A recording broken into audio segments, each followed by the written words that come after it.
So ఇవాల్టి podcast లో మన గెస్ట్ గ్యాస్ట్రోలోని 50 సంవత్సరాల అనుభవం గడించినటువంటి very senior and famous gastroenterologist doctor Guru N Reddy గారు. చాలా మంది తినేటప్పుడు టీవీ చూస్తూ తింటేనే ఎక్కువ తినాలనిపిస్తుందని, లేకపోతే ఇప్పుడు చిన్నపిల్లలకి చుట్టూ తిప్పి తినిపించే కల్చర్ కూడా పోయింది. సో ఇలా చేయటం వల్ల కూడా మన గట్ హెల్త్ ఏమైనా పాడవుతూ ఉంటుందా? హ్యాపీగా ఉన్నప్పటికీ ఏం ప్రాబ్లం ఉండదు. ఈ బ్యాడ్ బ్యాక్టీరియా ఎక్కువగా పెరుగుతూ వస్తుంది. దానివల్ల ఏజ్తో వచ్చే జబ్బులు, కొంతమంది తొందరగా చనిపోవడం, ఇవన్నీ జరుగుతుంటాయి అన్నట్టు. కార్ ఎక్కడో పార్క్ చేస్తాం, 2 రోజులు 3 రోజుల్లో ఎండ్లో ఉంటుంది. సో మళ్ళీ ఆ వాటర్ని తీసుకొని తాగుతూ ఉంటారు. ఇదంతా కరెక్ట్ పద్ధతేనా? కార్లో పెట్టుకున్న వాటర్, లేకుంటే వాటర్ ఎక్కువగా హీట్కి ఎక్స్పోజ్ అయినప్పటికీ ప్లాస్టిక్ బాటిల్స్లో అది కేర్ఫుల్గా ఉండాలి. ఎందుకంటే plastic will melt, heart attacks వస్తూ ఉంటాయి. మొత్తం ప్రపంచం అంతా చూసుకుంటే ఇండియాలో ఎర్లీ ఆర్ యంగ్ ఏజ్లో ఏవైతే హార్ట్ అటాక్స్ వస్తాయి ఇంకెక్కడ కూడా రావు. ఎందువలన వస్తున్నాయి? ప్యాకెట్ పాలల్లో అసలు పోషకాలు ఏమైనా మిగిలి ఉంటున్నాయా? అందులో అవి తాగడం వల్ల ఏమైనా బెనిఫిట్ ఉంటుందా? పిల్లలకి ఇవ్వచ్చా? యాజ్ ఇండియన్స్ మిల్క్ ప్రోడక్ట్స్లో మనం చాలా వెనుకబడి ఉన్నాం. ప్రోటీన్ చాలా ఇంపార్టెంట్ కదా. వయసు పెరుగుతుంటే కూడా ఇప్పుడు అంటున్నాం మనం, ఈ కండరాలన్నీ మెల్ట్ అయిపోతాయి, వీక్నెస్ వచ్చేస్తుంది, తొందరగా చనిపోతాము. సో ఇటువంటి పేషెంట్స్కు ఇంకా జాగ్రత్త పడాలి. డైట్లో పుష్టంగా డైలీ మంచిగా ఒక చెంచా 2 చెంచాలు ఘీ ప్రతి మీల్లో మీరు తీసుకోండి, according to the new research. Hi, welcome to healthy talks with Suji.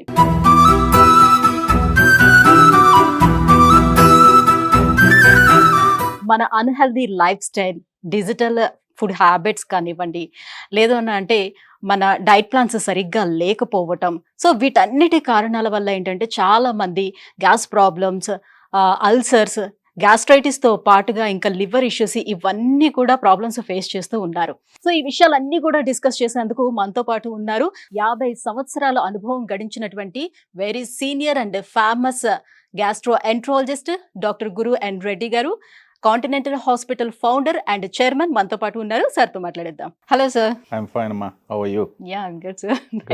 Good. Right sir, nowadays మనం చూస్తే చాలా మంది తినేటప్పుడు ఏదో ఒకటి యాక్టివిటీ కూడా ఉండాలి. మనకి ఎదురుకుండా ఒక టీవీ ఉంటే టీవీ చూస్తూ తింటేనే ఎక్కువ తినాలనిపిస్తుందని, లేకపోతే ఇప్పుడు చిన్నపిల్లలకి తినిపించే కల్చర్ కూడా పోయింది, చుట్టూ తిప్పి తినిపించే కల్చర్ కూడా పోయింది. సో వాళ్ళకి కూడా ఏదో ఒకటి యాక్టివిటీ, ఫోన్ ఇవ్వటం, ఏదో ఒకటి కూర్చోబెట్టి, సో ఎంత తోస్తుంటే అంత వాళ్ళు తింటూనే ఉంటారు. పైగా పిల్లలు ఎంత తింటుంటే వాళ్ళకి అంత ఆనందంగా ఉంటుంది. పిల్లలు బొద్దుగా ఉంటేనే సో వాళ్ళు హెల్దీగా ఉన్నట్టుగా కూడా ఫీల్ అవుతూ ఉంటారు కదా. సో ఇలా చేయటం వల్ల కూడా మన గట్ హెల్త్ ఏమైనా పాడవుతూ ఉంటుందా? హ్యాపీగా ఉన్నప్పటికీ ఏం ప్రాబ్లం ఉండదు. వందలాది సంవత్సరాల నుంచి మనకుంటూ వస్తున్నాం కదా, చదువుతూ వస్తున్నాం, మనకు చెప్తారు కూడా, బీ హ్యాపీ, డోంట్ వరీ, అనవసరంగా మీరు ఎందుకు బాధపడతారు, మంచిగా పడుకోండి, తర్వాత ఒకరి గురించి ఈర్ష్య అనేది పెట్టుకోకండి, జెలసీ అనేది ఉంచకండి. ఓకే, ఇవన్నీ దీస్ క్వాలిటీస్ చాలా ముఖ్యం. ఇప్పుడు మన కొత్తగా పబ్లిష్ అయిన ఆర్టికల్ ప్రకారం ఇప్పుడు మన గట్ మైక్రోబయోమ్ టెస్ట్ చేసినప్పటికీ, ఇప్పుడు మీ మైక్రోబయోమ్ ఉదయం టెస్ట్ చేస్తాను అనుకోండి, ఓకే, తర్వాత సాయంకాలం టెస్ట్ చేసినప్పటికీ, అంటే మీరు ఉదయం టెస్ట్ చేసిన తర్వాత ఏదో మీకు ఎవరో ఆ దినమంతా మీరు బాగా చిరాక్గా ఉండేసి కోపంలో ఉండినప్పటికీ, సంథింగ్ బ్యాడ్ ఈజ్ హ్యాపెనింగ్. ఈవినింగ్లో టెస్ట్ చేసినప్పటికీ బాగా మార్పు ఉంటుంది.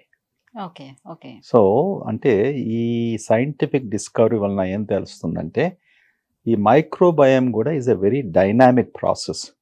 మీ ఆలోచన, మీ మీ ఎమోషన్స్, ఇవన్నీ కూడా కెన్ ఎఫెక్ట్. అందుకొరకే గట్ మైక్రోబయోమ్ చేంజ్ అయినప్పటికీ మనం అన్నాం కదా, ఫస్ట్ థింగ్స్ ఏమన్నా సైకాట్రిక్ ఇల్నెసెస్, డిప్రెషన్, యాంగ్జైటీ, చాలా బిగ్ టైం అది ఫస్ట్ మొదలు కనుక్కున్నారు.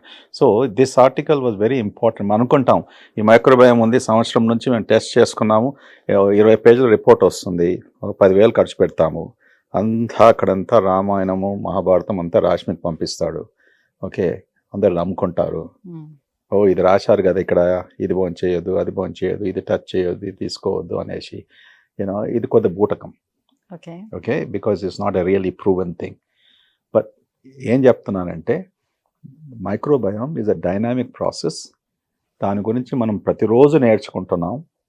ఇంకా అది ప్రైమ్ టైంకు రాలేదు. ఇప్పుడు మీలాంటి ప్రైమ్ టైం అంటాం కదా న్యూస్ ఛానల్లో, 6 o'clock ప్రైమ్ టైం, 8 o'clock. నా ఇది ఇంకా ప్రైమ్ టైంకు రాలేదు. ఆ ప్రైమ్ టైంలో వచ్చినప్పటికీ ఇప్పుడు ఏ డిసీజే కానీ రీసెర్చ్ చేస్తూ చేస్తూ చేస్తూ చివరికి ఈ మెడికేషన్ ద్వారా మనం ఈ జబ్బుని మనము ట్రీట్ చేయవచ్చు అనుకుంటాం, అంతే కదా. అంతవరకు రీసెర్చ్ రూపంలో ఉంటుంది.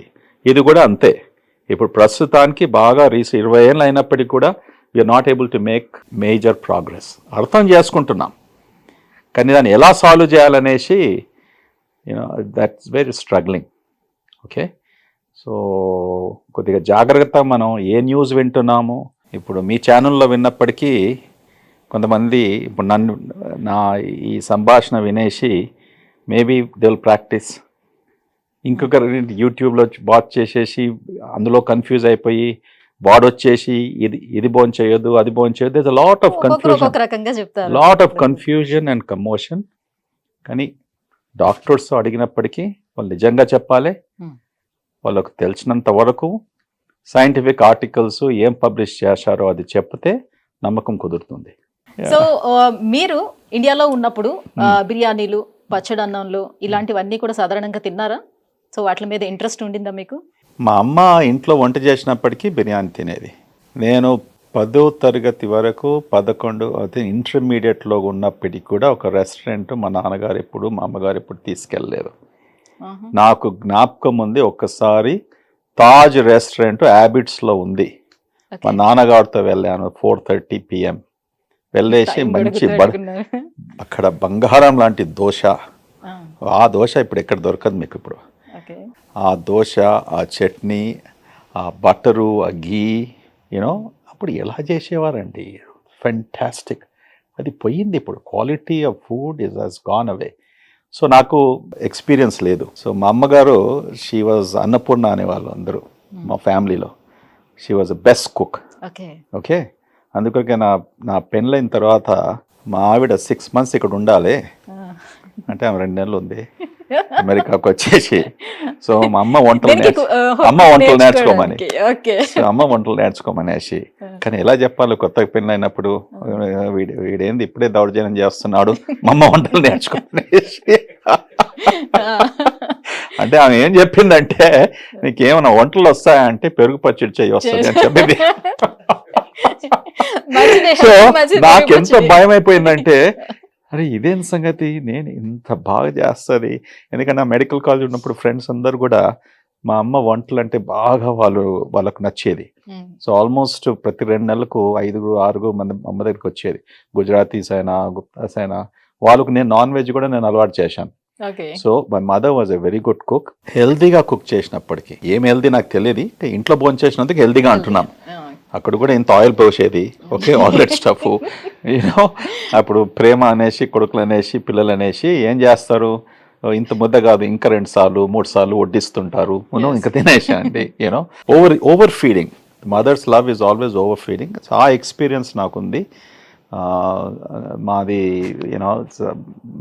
ఐఎమ్ వెరీ లక్కీ, అదృష్టవంతుని, బికాజ్ మా మదర్ అంత బాగా వంట చేసినందుకు. అండ్ ఐ నెవర్ హ్యాడ్, నాకు డిజైర్ ఎక్కడ బయట పోయి భోజనం చేయాలని ఉండకపోతుంది. తర్వాత నేను మెడికల్ కాలేజ్ ఉన్నప్పుడు నా ఫ్రెండ్స్తో నేను చైనీస్ రెస్టారెంట్కి వెళ్ళాను ఎప్పుడు ఒకసారి. సో మా అమ్మ వచ్చినాక అడిగేది, ఎక్కడ వెళ్ళావు అంటే, ఇవాళ చైనీస్ రెస్టారెంట్. ఏం భోజనం చేసావు అక్కడ? మా నూడిల్స్ ఏదో. అయితే ఏం చేస్తుండే, నెక్స్ట్ డేనో 2 daysలో ఆమె నిజంగా చేస్తుండే.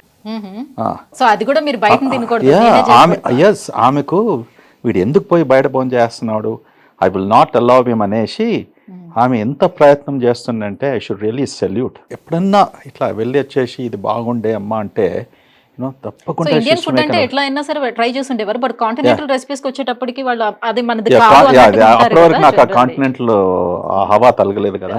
సో హైదరాబాద్ లో ఉన్నప్పటికీ నాకు నిజామీ హవానే ఉండే.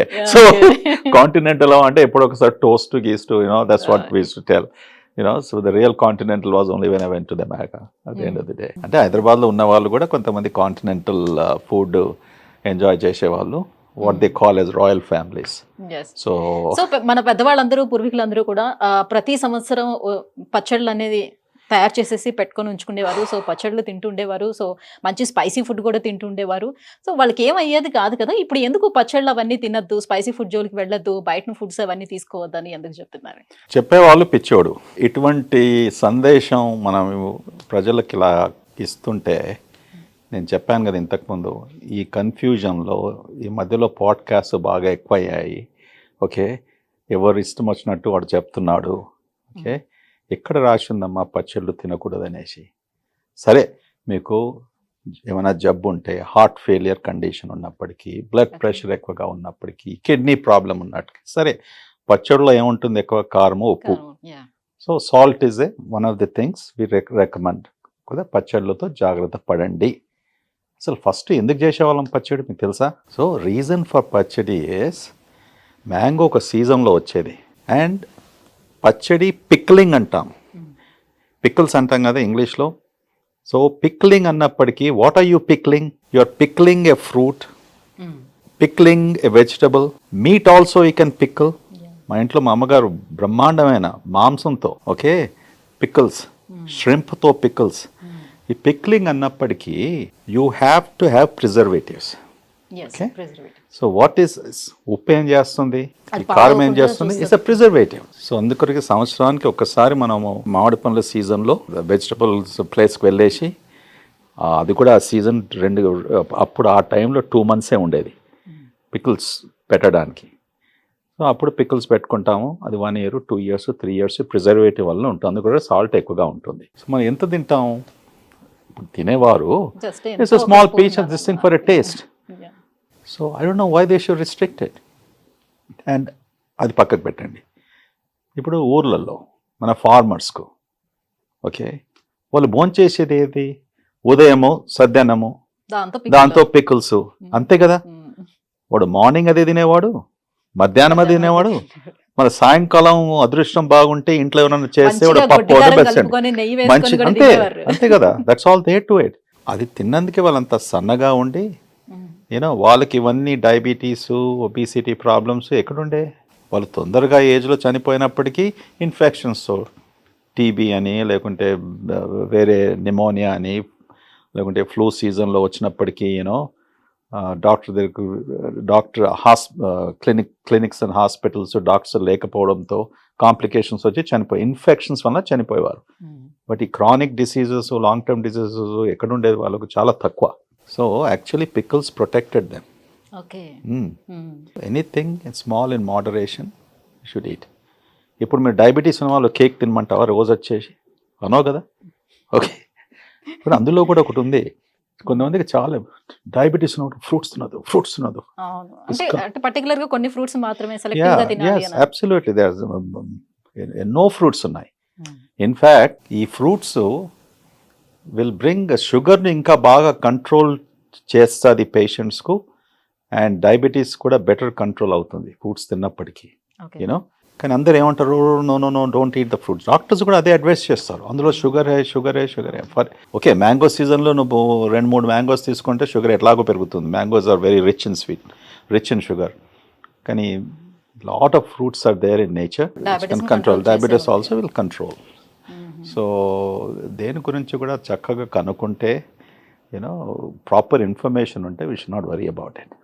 రైట్. యా. సో నవడేస్ మన దగ్గర ఉన్నటువంటి బిల్డర్స్కి ఒక మంచి అవగాహన వచ్చేసింది. మన వాళ్ళు అంటే ఆడవాళ్ళు, ప్రజెంట్ ఆడవాళ్ళు ఎవరు కూడా వంటగదిలోకి వెళ్ళట్లేదు, కుక్ చేసుకోవటం లేదు. కాబట్టి ఇల్లు ఎంత పెద్దదిగా కట్టినా కూడా కిచెన్ వచ్చేటప్పటికి ఒక మనిషి ఉండే విధంగా ఇస్తున్నారు అనమాట. సో మనం ఆన్లైన్ మీద ఎక్కువగా డిపెండ్ అయిపోయాము, స్విగ్గీ, జొమాటోలు. సో ఇవన్నీ కూడా ఒకప్పుడు లైఫ్ సేవర్స్ మనకి. బట్ ఇప్పుడు డైజెస్టివ్ పాయింట్ ఆఫ్ వ్యూలో చూసేటప్పుడు ఎలా చూడొచ్చు వీటిని? లైక్ వాళ్ళు ప్యాక్ చేసి ఇచ్చేది కూడా మనకి ఒక ప్లాస్టిక్ డబ్బాస్లోనే ప్యాక్ చేసి ఇస్తున్నారు. ఎప్పుడు వండుతున్నారు, ఎలా వండుతున్నారు, ఏమి మనం చూడం. మనకి టేస్టీగా ఫుడ్ వస్తుందా లేదా, మనం తింటున్నా లేదా మాత్రమే చూస్తున్నాం.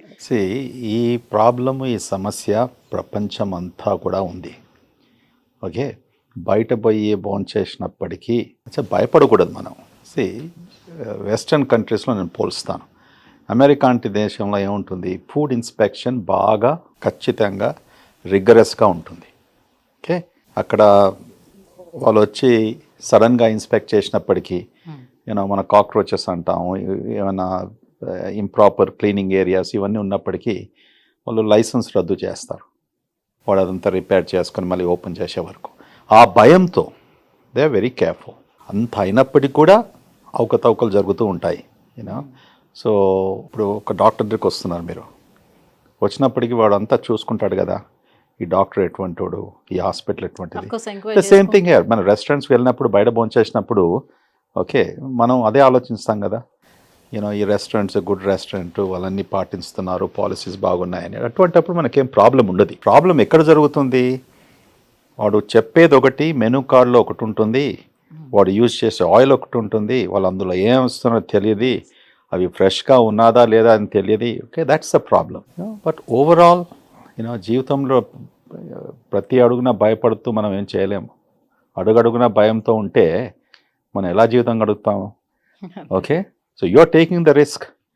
నువ్వు పోయి బయట భోంచేసినప్పుడు ప్లాస్టిక్ యూజ్ చేయొద్దని చెప్తున్నారు. ప్లాస్టిక్ యూజ్ చేస్తే క్యాన్సర్ వస్తుందని చెప్తున్నారు. ఇంకో పక్క నుంచి ఇప్పటి నుంచి ప్లాస్టిక్ యూజ్ చేయాలని కూడా చెప్తున్నారు. ఏంటి నిజం? కరెక్ట్. ఇది కాఫీ సంగతి లాగా. ఓకే, 1960s 70s కాఫీ వద్దు బాబాయ్, కాఫీతో ప్రాబ్లము అది ఇది అన్నారు. మళ్ళీ 80s 90s కాఫీ మంచిగా ఉంది అన్నారు. దాని తర్వాత మళ్ళీ కాఫీ అస్సలు కూడా తీసుకోకూడదు అన్నారు. ఇప్పుడు ఏమంటున్నారు, కాఫీ లాగా ప్రపంచంలో మనం ఇంకా అంత స్ట్రాంగ్ యాంటీ ఆక్సిడెంట్ ఇప్పుడు కూడా ఎక్కడ కూడా లేదు, వెజిటబుల్ కింగ్డమ్లోనూ లేదు. ఓకే, ఇవన్నీ రీసెర్చ్ రూపంలో దిస్ నథింగ్ ఇస్ స్టాటిక్. అంటే అందుకొరకే సైన్స్ ఒక విచిత్రమైన సబ్జెక్ట్. ద లాంజివిటీ అంటాం.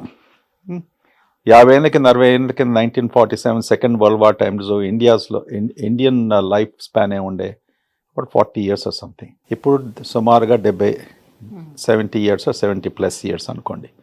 సో ఎలాగ ఇంప్రూవ్ అవుతూ వచ్చింది. So same thing when things change, అంతే కదా, మార్పు వస్తుంది, అండర్స్టాండింగ్ చేంజ్ అవుతుంది రీసెర్చ్ వలన, కొత్తగా మనం కనుక్కుంటాము. ఓకే, దానివల్ల మనకు ఉపయోగపడుతుంది. సో అంటే ఇదే రీసెర్చ్ చెప్పింది, ఇదే రీసెర్చ్ చేసి దీనివల్ల ఎఫెక్ట్ అవుతున్నారు పీపుల్ అని చెప్పి మళ్ళీ ఇదే రీసెర్చ్ లేదు ఇది మంచిది అని ఎలా చెప్తారు? ఎలా చెప్తానంటే రీసెర్చ్లో ఏముంటుంది, ఫస్ట్ ఒక టైంలో మనం 1950, 60, 70 అనుకోండి, ఎక్కువగా మనకు వచ్చిన ఇన్ఫర్మేషన్ అంతా కూడా వెస్ట్రన్ కంట్రీస్, అమెరికా లాంటి, యూరోప్, జపాన్, ఈ దేశాల నుంచి వచ్చే ఇన్ఫర్మేషను అది మనం కాపీ చేస్తాము, లేకుంటే ఆ రీసెర్చ్ కూడా కాపీ చేస్తాము, అది మన రీసెర్చ్ కూడా అంటాం. ఓకే, ఇదంతా జరుగుతూ ఉంటుంది ప్రతిరోజు. కరెక్ట్. సో అప్పుడు కొన్ని సంస్థలు, కొన్ని ఇన్స్టిట్యూషన్స్ రీసెర్చ్ చేసేది. అప్పుడు 10 ఉంటే ఇప్పుడు 1000 అయిపోయాయి. ఓకే, దాంతో ఎలా లాభం అవుతుంది అంటే, నువ్వు ఒక రీసెర్చ్ చేసి పబ్లిష్ చేసావు అనుకోండి, అది నిజమా కాదే అనేసి నీ పక్కోడు కూడా రీసెర్చ్ చేస్తున్నాడు. ఓకే, వేరే దేశంలో కూడా అదే రీసెర్చ్ జరుగుతుంది. సో ద బెనిఫిట్ ఇస్ మొత్తం హ్యుమానిటీకి బెనిఫిట్ అవుతుంది. Larger the number of people, అంటే ఆ రీసెర్చ్లో పార్టిసిపేట్ చేసే వ్యక్తులు, ఓకే, పేషెంట్సే అనుకోండి, సబ్జెక్ట్సే అనుకోండి, మోర్ నంబర్ ఆఫ్ పీపుల్ ఉన్నప్పటికీ రీసెర్చ్ అవుట్కమ్ బాగా స్ట్రాంగ్గా ఉంటుంది. నువ్వు 50 మందిలో రీసెర్చ్ చేసి 500 మందిలో చేసినప్పటికీ బాగా తేడా వస్తుంది. సో రీజన్ వై మీరు అన్నదానికి సమాధానం ఏమనగా, ఓకే, రీసెర్చ్ వలన మనం ఏది రుజువు చేస్తామో అది తప్పకుండా చేంజ్ అయ్యే అవకాశం ఉంటుంది. కొత్త డిస్కవరీస్తో, కొత్త టూల్స్తో, లార్జర్ పాపులేషన్ బేసిస్తో చేసినప్పటికీ అండర్స్టాండింగ్ మనకు పెరుగుతుంది, దానివల్ల ఉపయోగం అవుతుంది. Okay, so we should never doubt 10 ఏళ్ల కింద ఇది చెప్పారు, ఇప్పుడు ఎందుకు చెప్తున్నారు? ఓకే, 10 ఏళ్ల కింద ఏమో లేదు, ఇప్పుడు ఏదో వచ్చింది. రోబోటిక్ సర్జరీ ఉండేనా 10 ఏళ్ల కింద? సో వచ్చిందని మనం యాక్సెప్ట్ చేస్తున్నాం కదా, వచ్చిందని మనం యాక్సెప్ట్ చేయాలి, అంతే కదా. సైన్స్లో this is the dynamic thing that changes. ఆ లెర్నింగ్ మనకి ఇంప్రూవ్ అవుతుంది, నాలెడ్జ్ పెరుగుతుంది, దానివల్ల ఉపయోగం అవుతుంది. సో వీ షుడ్ నెవర్, ఒక ఫ్రేజ్ ఉంది అమెరికాలో, డౌటింగ్ థామసెస్ అంటాం. మన అడుగడుగున ప్రతి ఒక్కటి మనం డౌట్ చేస్తూ చేస్తూ చేస్తూ పోతే వానికే జబ్బులు వచ్చేస్తాయి. You don't trust anything. So అందుకొరకే whatever is there currently available, and చాలామంది అది ఉపయోగిస్తుంటే, చాలామంది అది అండర్స్టాండ్ చేసుకుంటే, అది పాటిస్తుంటే మనం కూడా పాటించుకోవాలి అంతే కదా. There is nothing new about it. So ఈ విషయంలో మీరు కాఫీ గురించి మాట్లాడేటప్పుడు ఇంకొక డౌట్ కూడా నాకు రైజ్ అయింది. Hmm. సో పరగడుపున టీ కాఫీలు తాగకూడదు డైరెక్ట్గా అని చెప్తూ ఉంటారు. బట్ బెడ్ కాఫీలు అవి తాగుతారు. బికాస్ మన నోట్లో మంచి బ్యాక్టీరియా అప్పుడు ఉంటుంది. సో తాగితే కడుపులోకి వెళ్తుంది. సో అది మంచిది. సో బెడ్ కాఫీలని ఒక ఆర్టికల్ స్టార్ట్ అయింది. సో రెండిట్లో ఏది కరెక్ట్ అంటారు? ఈవెన్ ఐ మీన్ వెస్ట్రన్ కల్చర్లో కూడా వాళ్ళు పొద్దున్న లేచిన వెంటనే లైక్ చాక్లెట్ లాంటిది కూడా బిఫోర్ బ్రష్ చాక్లెట్ లాంటిది కూడా తీసుకుంటారు. సో ఆ బ్యాక్టీరియా కోసం అని చెప్పేసి వాళ్ళు తినేస్తారు అని చెప్తూ ఉంటారు. ఏది కరెక్ట్, ఏది నిజం? ఏమో సుజీత, నువ్వు చదివే పుస్తకాలు నేను చదువుతలేను. ఇది కొద్దిగా విచిత్రంగా అనిపిస్తుంది. నేను చెప్పకుండా చదువుతాను ఇవాళ, ఏముందో చూస్తుంటాను. But I'll tell you facts are, ఉదయంగా లేచినప్పటికీ మనం ఫస్ట్ ఏ కల్చర్లో కానీ కూడా ఒక కప్ ఆఫ్ కాఫీ, ఒక కప్ ఆఫ్ టీ, ఓకే, అది కామన్ కల్చర్. ఎందుకు తీసుకుంటాం మనం కాఫీ? కొంచెం యాక్టివ్ అవటం అంతే. That's all to stimulate your brain, cortical stimulation, active అవడానికి, so that your day goes well and all of those things. కానీ నీకు బెడ్ టైం కాఫీ ఎవరు చెప్పారు? నేను ఎప్పుడేం లేదు. ఐ మీన్ లేచేటప్పుడు కాఫీ, బెడ్ కాఫీ. లేచేటప్పుడు bed coffee, bed coffee, that basic early morning to take a cup of coffee. Bed coffee అంటే అది హస్బెండ్ వైఫ్లో రిలేషన్షిప్, అందులో ఎవరు తెచ్చి ఎవరికి ఇస్తున్నారో తెలియదు. అదంతా సమస్య చాలా మటుకు ఏళ్ళ తరబడి నడుస్తుంటుంది. కొంతమంది అంటారు లేడీస్, మా హస్బెండ్ ఎంత మంచివాడు, మార్నింగ్ ఉదయం చేసి నాకు కాఫీ ఇచ్చేసి ఆయన పనికి వెళ్ళిపోతాడు, నేను మహారాణి లాగా 9 గంటలకు లేస్తాను, 8 గంటలకు లేస్తాను. అదే వే రివర్స్లో ఉంటుంది కొంతమందిలో. My wife is so nice, ఎంత మంచిది, నాకు మార్నింగ్ కాఫీ తీసుకొచ్చిస్తుంది. ఇవన్నీ మనకు different cultures are different. And so the bottom line ఏం చెప్తున్నా అంటే, coffee in the morning, whether మీరు బెడ్లో ఉండి తీసుకుంటున్నారా, బ్రేక్ఫాస్ట్ టేబుల్కి వస్తున్నారా, కిచెన్ టేబుల్లో తీసుకుంటున్నారా, లేకుంటే డ్రైవింగ్ చేస్తూ తీసుకుంటున్నారా. నేను డ్రైవింగ్ చేస్తూ టీ ఆర్ కాఫీ ఒక కప్లో, కార్లో డ్రైవింగ్ చేస్తూ త్రాగేది సుమారుగా నాకు 30 ఏళ్ళ నుంచి అలవాటు. హాట్ కాఫీ 30 ఏళ్ళ నుంచి 35 ఏళ్ళ నుంచి, almost my entire stay in America I did it. ఇప్పుడు కూడా అదే నాకు. ఇక్కడ ఇప్పుడు డ్రైవర్స్ ఉన్నారు, వాళ్ళు డ్రైవింగ్ చేస్తారు. నాకు ఉదయం కాఫీ తీసుకున్నప్పటికి కూడా మళ్ళీ అగైన్ కార్లో కూర్చున్నప్పటికీ నా కాఫీ మగ్ ఉండాలి. Okay, I drink the coffee. Coffee is good. I feel active, I feel energetic. మరి రోజులో ఎక్కువ సార్లు టీ కాఫీలు తాగొద్దు. 2 to 3 cups. Okay, 2 to 3 cups మీకు టాలరెన్స్ ఉంటే, అంటే మీకు ఏం ప్రాబ్లమ్స్ లేకుంటే. అంటే కొంతమంది కాఫీ తీసుకున్నప్పటికీ గుండె బాగా తీవ్రంగా హార్ట్ బీట్స్ ఎక్కువగా కావడము, పాల్పిటేషన్స్ అంటాము, ఇర్రెగ్యులర్ హార్ట్ రేట్ అంటాము. లేకుంటే కొంతమందికి something they feel something after drinking. అటువంటప్పుడు యూ షుడ్ అవాయిడ్ ఇట్. లేకుంటే తక్కువ తీసుకోవాలి. What ever is applicable. Correct? These are they same? They're not. These are 5 different fingers. So మన గట్కి మనం ఎలాంటి అలవాట్లు ముందు నుంచి నేర్పిస్తే అది అలానే ఉంటుందా? దానికి అలా మౌల్డ్ అవుతుందా? మోల్డ్ చేసుకోవచ్చు.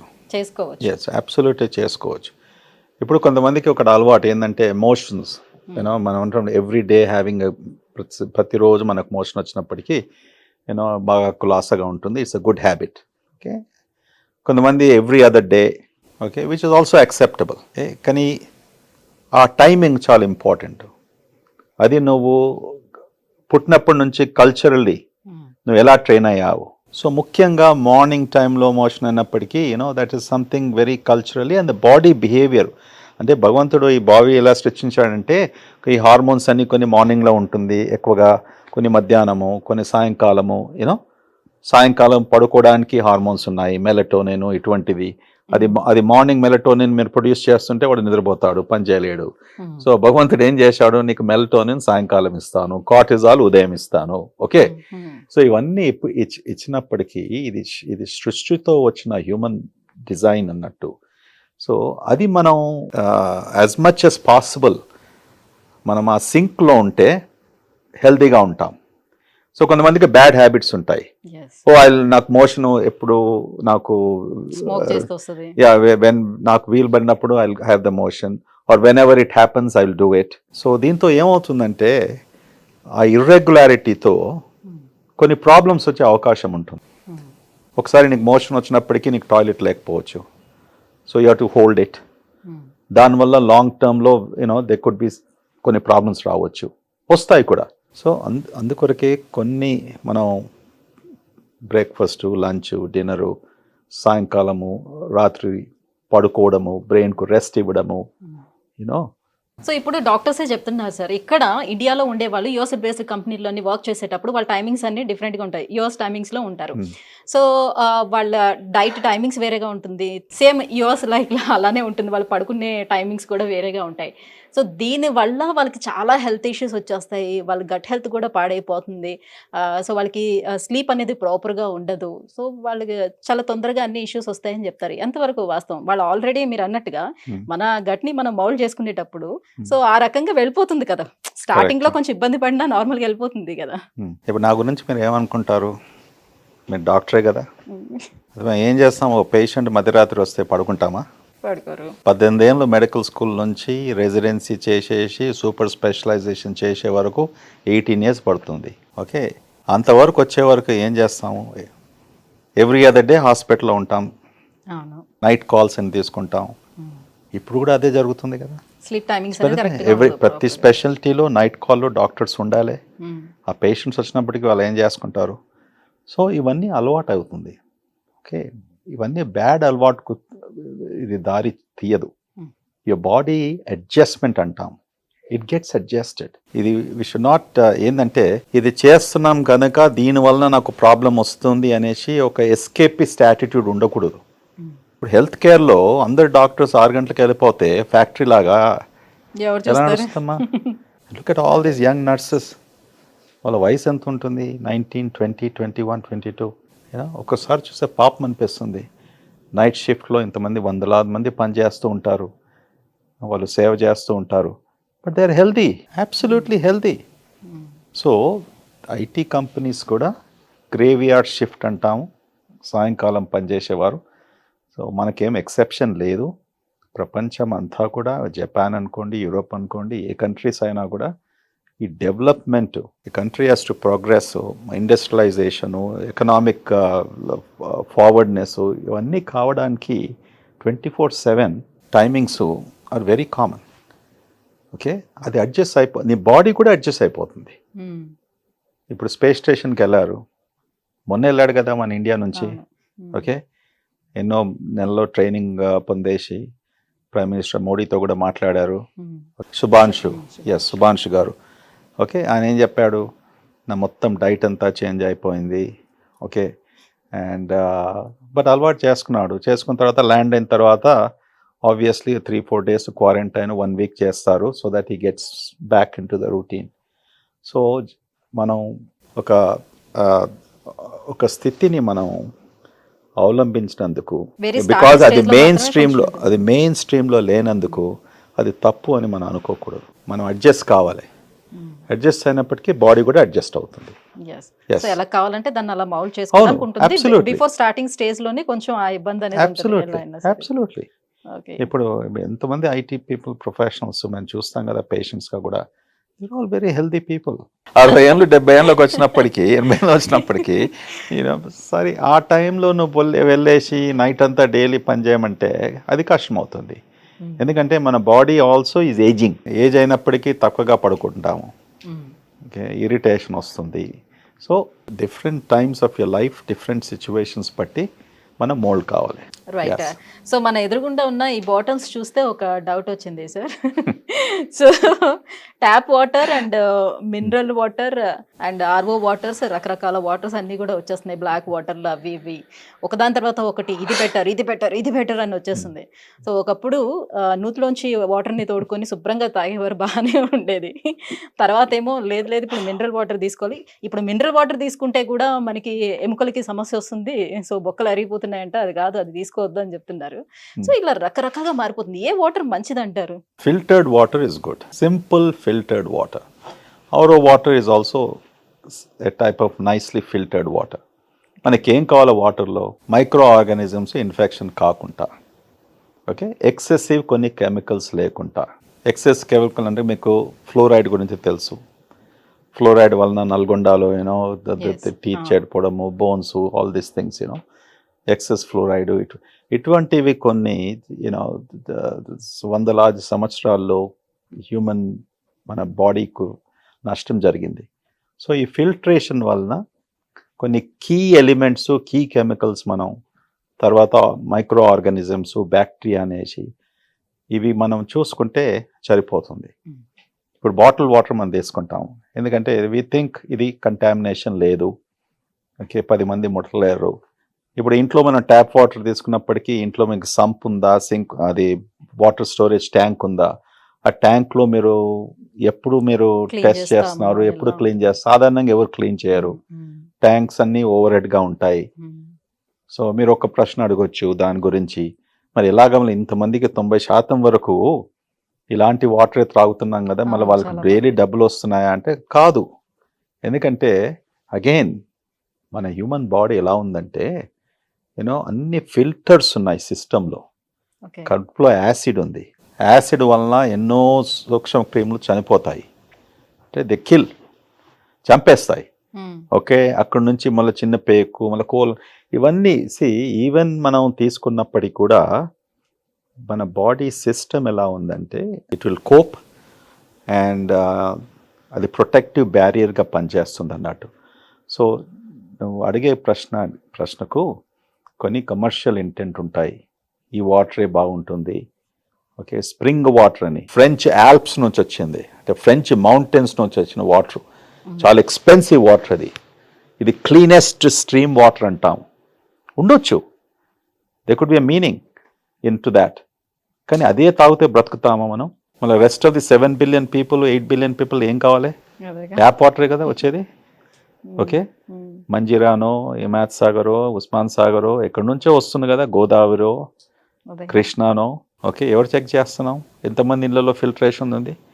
ఎఫోర్డబిలిటీ చేసుకుంటే ఇవాళ రేపు కొంతమంది విరాట్ కోహ్లీ బ్లాక్ వాటర్ తెప్పించుకుని అక్కడ ఎక్కడ నుంచి వెరీ కాస్ట్లీ అంత తెప్పించుకొని తాగుతున్నారు, వెరీ హెల్దీగా ఉన్నారు. ఎంతవరకు హెల్దీగా ఉన్నారు? ఆ వాటర్ ప్రొడ్యూస్ చేసేవాడు ఎంత సంపాదిస్తున్నాడు నాకు తెలియదు. ఓకే, సో ఇవన్నీ ఆల్ మార్కెటింగ్, కమర్షియల్. కొద్ది ఆల్వేస్ సమ్ ట్రూత్ ఉండొచ్చు. మీన్స్ ఈ బ్లాక్ వాటర్లో ఇంప్యూరిటీస్ బాగా తక్కువగా ఉండొచ్చు. ఓకే, తక్కువగా ఉన్నప్పటికీ వేరే వాటర్ అంతా చెడుపు వాటర్ అనలేం కదా. మీరేం వాటర్ తాగుతారు? Normal RO water. RO water, okay, same thing, అదే తాగుతాను.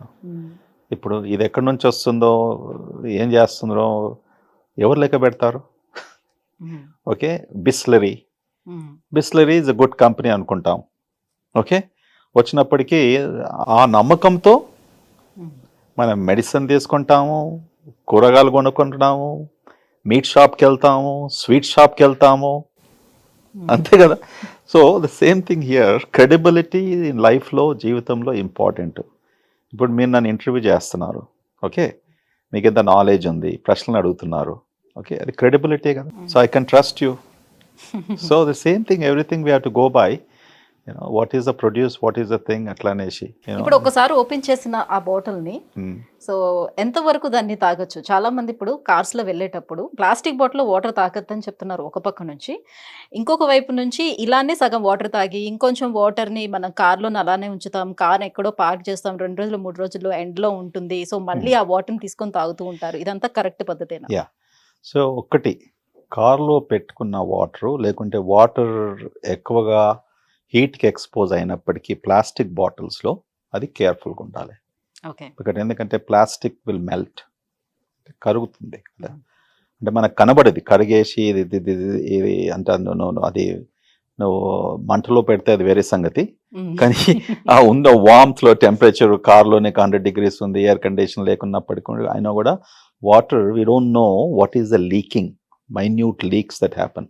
అందుకొరకే ప్లాస్టిక్ ఈజ్ నాట్ గుడ్ అనేసి 20 years నుంచి అనుకుంటూ వస్తున్నారు. బట్ నా మీరు చెప్పినట్టు కూడా ప్లాస్టిక్ ఈజ్ ఓకే అని అంటున్నారు, సంథింగ్ ఎల్స్ ఈజ్ బ్యాడ్ అంటున్నారు. So this is again on going research. ఇవన్నీ కూడా మనం ఎట్లా కొత్తగా కనుక్కున్నప్పటికీ అది చెప్తూ ఉంటాం. సో మీరు అడిగే ప్రశ్నకు బెటర్ నాట్ వాటర్ ఓపెన్ చేసినప్పటికీ ప్రాపర్ ఎన్వైరన్మెంట్లో పెట్టేసి ఉంటుకుంటే ప్రాపర్ టెంపరేచర్లో ఉంటే there is no problem. Okay. You don't have to keep it in the refrigerator also. But excess heat ఉన్నప్పటికీ ప్లాస్టిక్ బాటిల్స్లో ఉన్నప్పటికీ జాగ్రత్త పడాలి. Okay. It's simple logical approach. So ఈ మధ్యన మనకి gut cleanse and green juices and detox diets ఇవన్నీ కూడా వచ్చాయి కదా సార్. సో ఇవన్నీ నిజంగానే గట్ని క్లీన్ చేస్తాయా, లేకపోతే ఇది కూడా మార్కెట్ స్ట్రాటజీస్? మార్కెటింగ్ స్ట్రాటజీ కాదు. సో డీటాక్స్ అనగా ఏంది అంటే మన బాడీలో ఏమైనా టాక్సిన్స్ అంటే పాయిజన్స్ ఉన్నప్పటికీ అవి you want to remove them. అది ఎలా తొలగించుకోవాలి బాడీని. సో డీటాక్సిఫికేషన్ అంటే కొంతమంది అనుకుంటారు 1 day ఉపవాసం ఉండడానికి బాడీ అంతా డీటాక్స్ అవుతుంది, లేకుంటే I want to do some cleansing substances, లేకుంటే కొన్ని కొలానిక్ ఎనిమాస్ అనేసి అదొక పెద్ద డీటాక్సికేషన్ బిజినెస్ అమెరికాలో.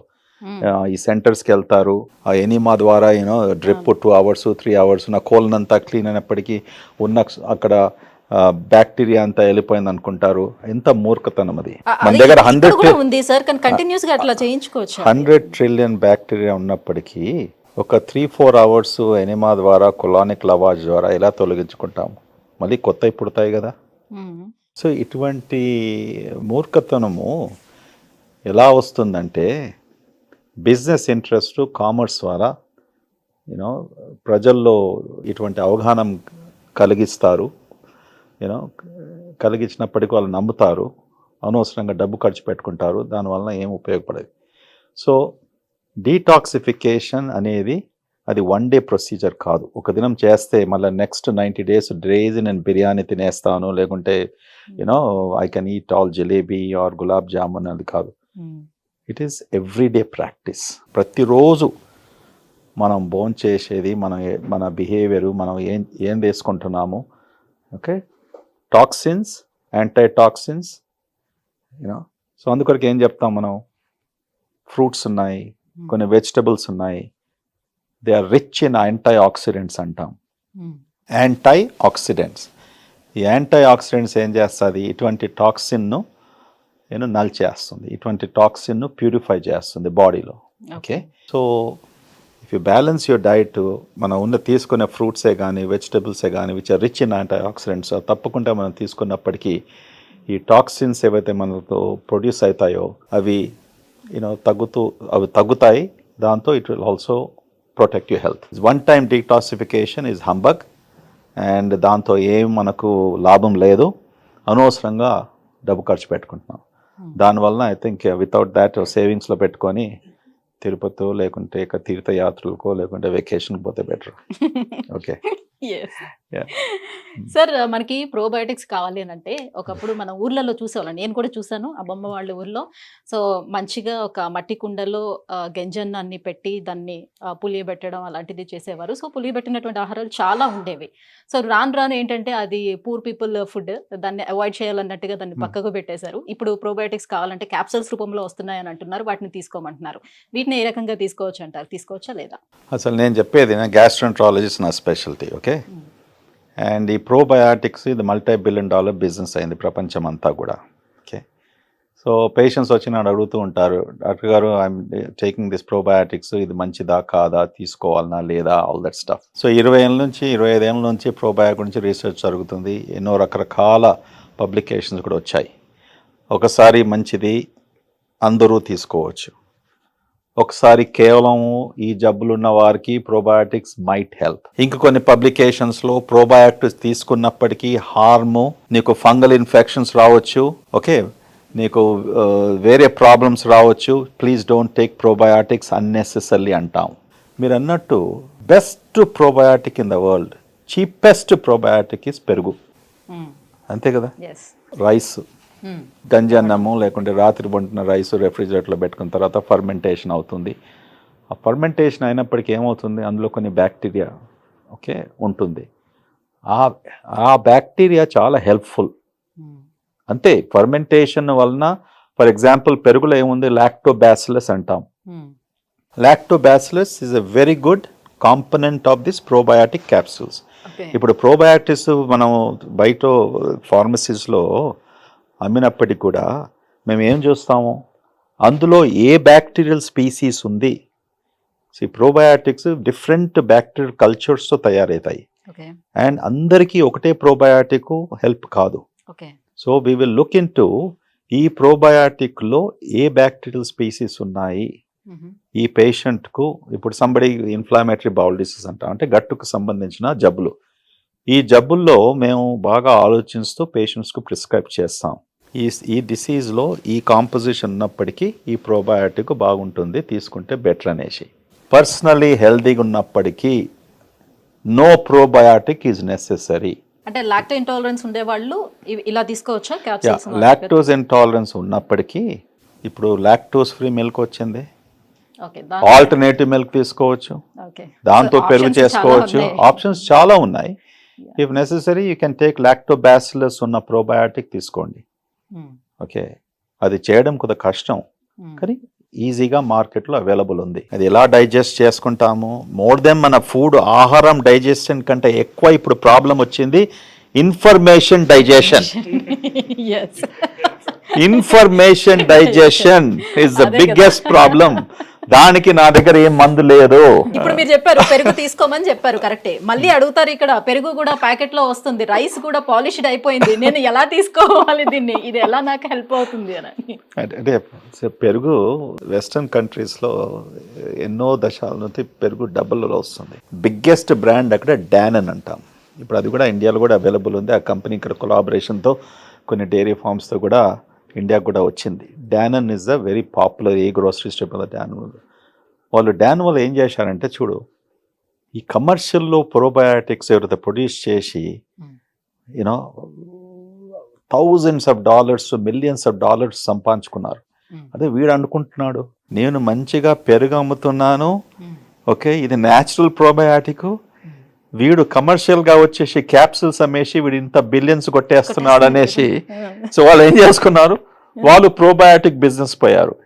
అంటే డానన్ ప్రోబయాటిక్ అనేసి మొదలు పెట్టారు. అంటే వీళ్ళు కూడా కన్వర్ట్ అయిపోయారు. Convert marketing gimmick. సేమ్ పెరుగును వాడు ప్రోబయాటిక్ అని పెట్టేశాడు, డానన్ ప్రోబయాటిక్. సో నువ్వు కస్టమర్ గా నువ్వు గ్రోసరీ స్టోర్ కు వెళ్ళినప్పుడు ప్రోబయాటిక్ ఇదో స్పెషల్ డానన్ ప్రోబయాటిక్, నువ్వు అన్నేళ్ళ వరకు అదే తీసుకుంటున్నావు. అది information overload, information indiscipline, okay information misguidance.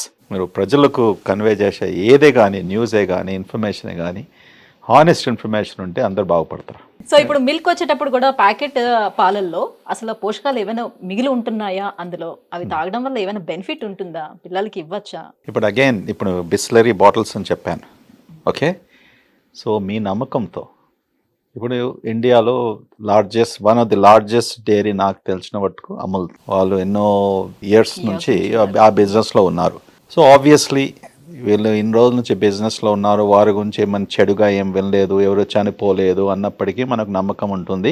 వాళ్ళు ఏమి చేసినా కూడా యాజ్ ఇండియన్స్ మిల్క్ ప్రోడక్ట్స్లో మనం చాలా వెనుకబడి ఉన్నాం, కరెక్ట్. ఇప్పుడు వెస్టర్న్ కంట్రీస్లో చీజ్, ఇప్పుడు ఆమ్స్టర్డాము, నెదర్లాండ్స్, జర్మనీ ఇవన్నీ కంట్రీస్ కూడా వాళ్ళు చీజ్ ఎలా చేయాలనేసి మిల్క్ నుంచి వాళ్ళు చక్కగా 1900s, 1800s cheese is very good. Especially మనకు వెజిటేరియన్స్కు ఎక్కువగా ప్రోటీను, ఇప్పుడు ఆ చీజ్ మన దగ్గర అవైలబుల్ ఉంటే ప్రోటీన్ చాలా ఇంపార్టెంట్ కదా. వయసు పెరుగుతుంటే కూడా ఇప్పుడు అంటున్నాం మనం ఈ కండరాలన్నీ మెల్ట్ అయిపోతాయి, వీక్నెస్ వచ్చేస్తుంది, తొందరగా చనిపోతాము. All this information which is coming, muscle strength ఎక్కువగా ఉండాలి, ఉన్నప్పటికీ ప్రోటీన్ కావాలి. ఇప్పుడు non vegetarian 3/4 of India are probably 80% of India is vegetarian. So ఎక్కడి నుంచి వస్తుంది ఎక్కువగా, అందుకు చాలా మంది సన్నగా ఉంటారు వాళ్ళు.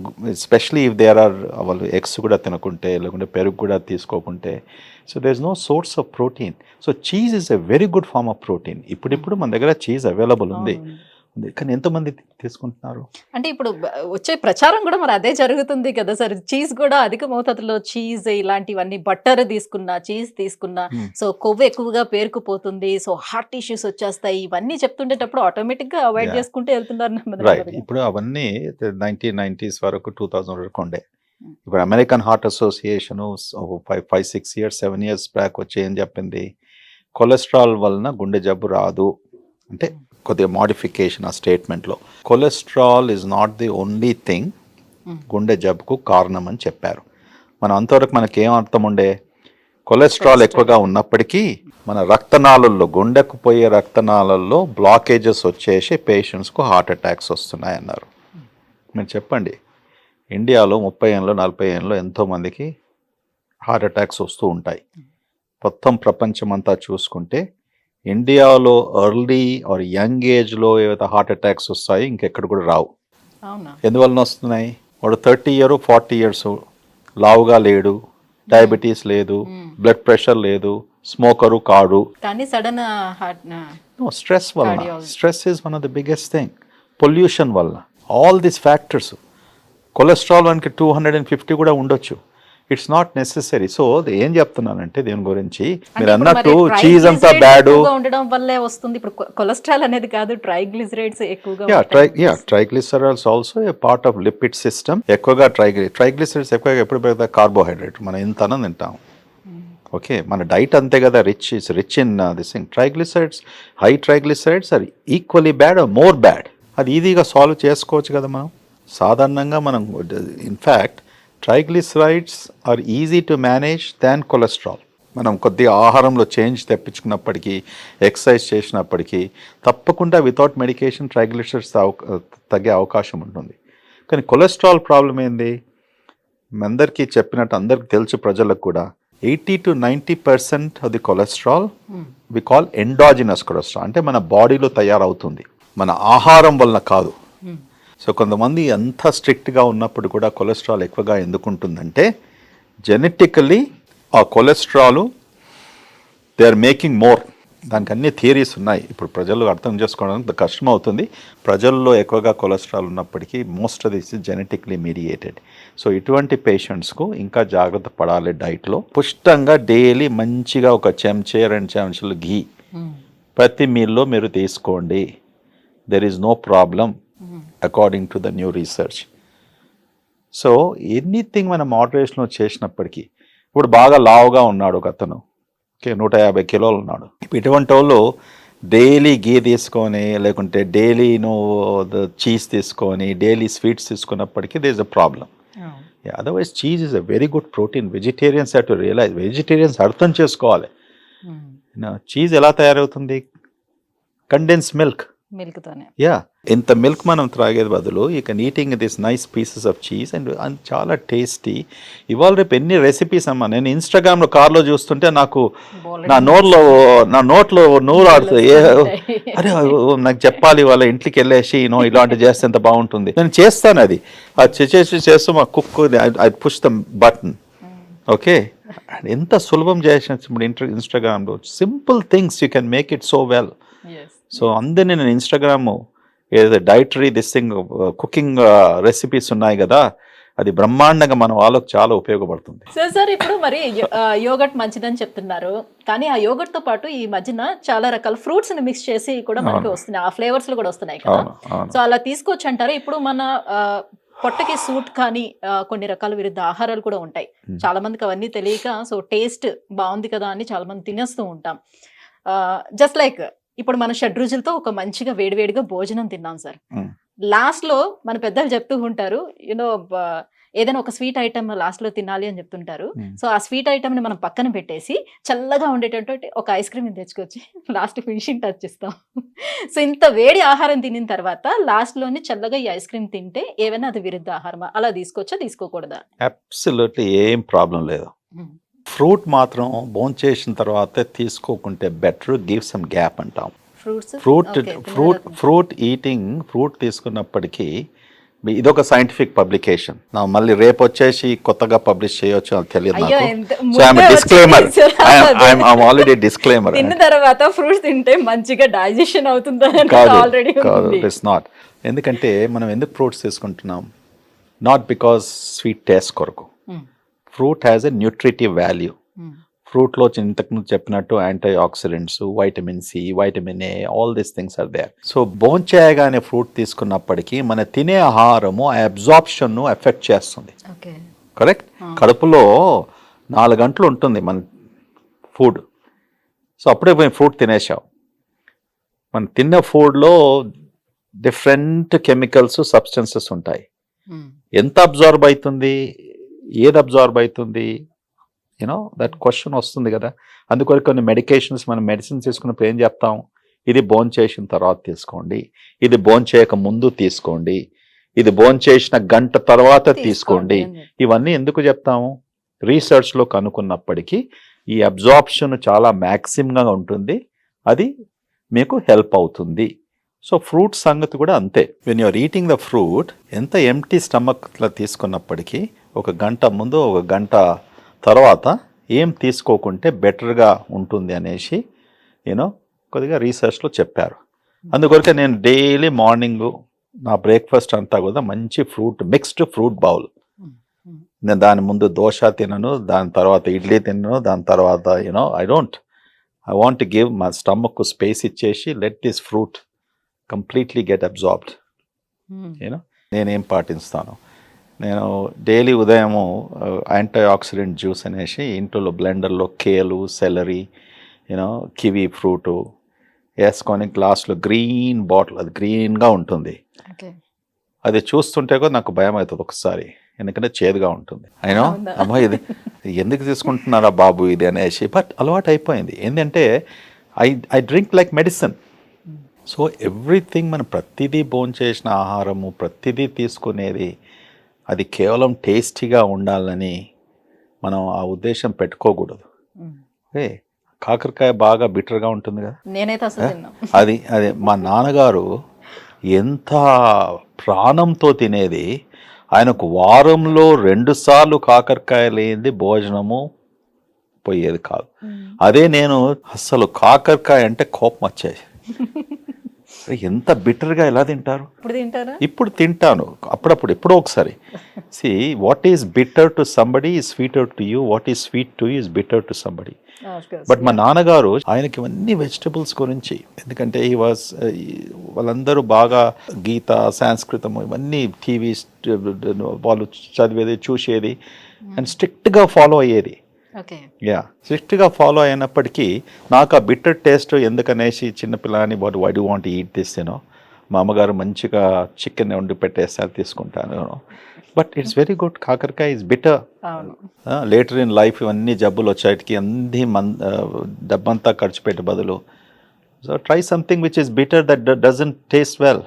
There is nothing wrong with this. Correct? Yes. Yeah, life is not one even platform. So you should treat your body also like that. Some things you put in there like medicine. ఇప్పుడు exercise చేసినా కూడా నేను అదే చెప్తాను పేషెంట్స్కు. Okay, మీరు you make a decision. Obesity, weight పెరిగేసి, heart జబ్బు వచ్చేసి, బైపాస్ సర్జరీ, స్టెంట్ చేసుకొని, ఇన్ని లక్షలు ఖర్చు పెట్టుకొని, ఫ్యామిలీ అంతా కాంప్రమైజ్ చేసుకొని అది చేసుకుంటావా, లేకుంటే 20 నిమిషాలు, అరగంట నువ్వు ఎక్సర్సైజ్ చేసి ట్రెడ్మిల్లో 15 నిమిషాలు చేసుకుంటావా?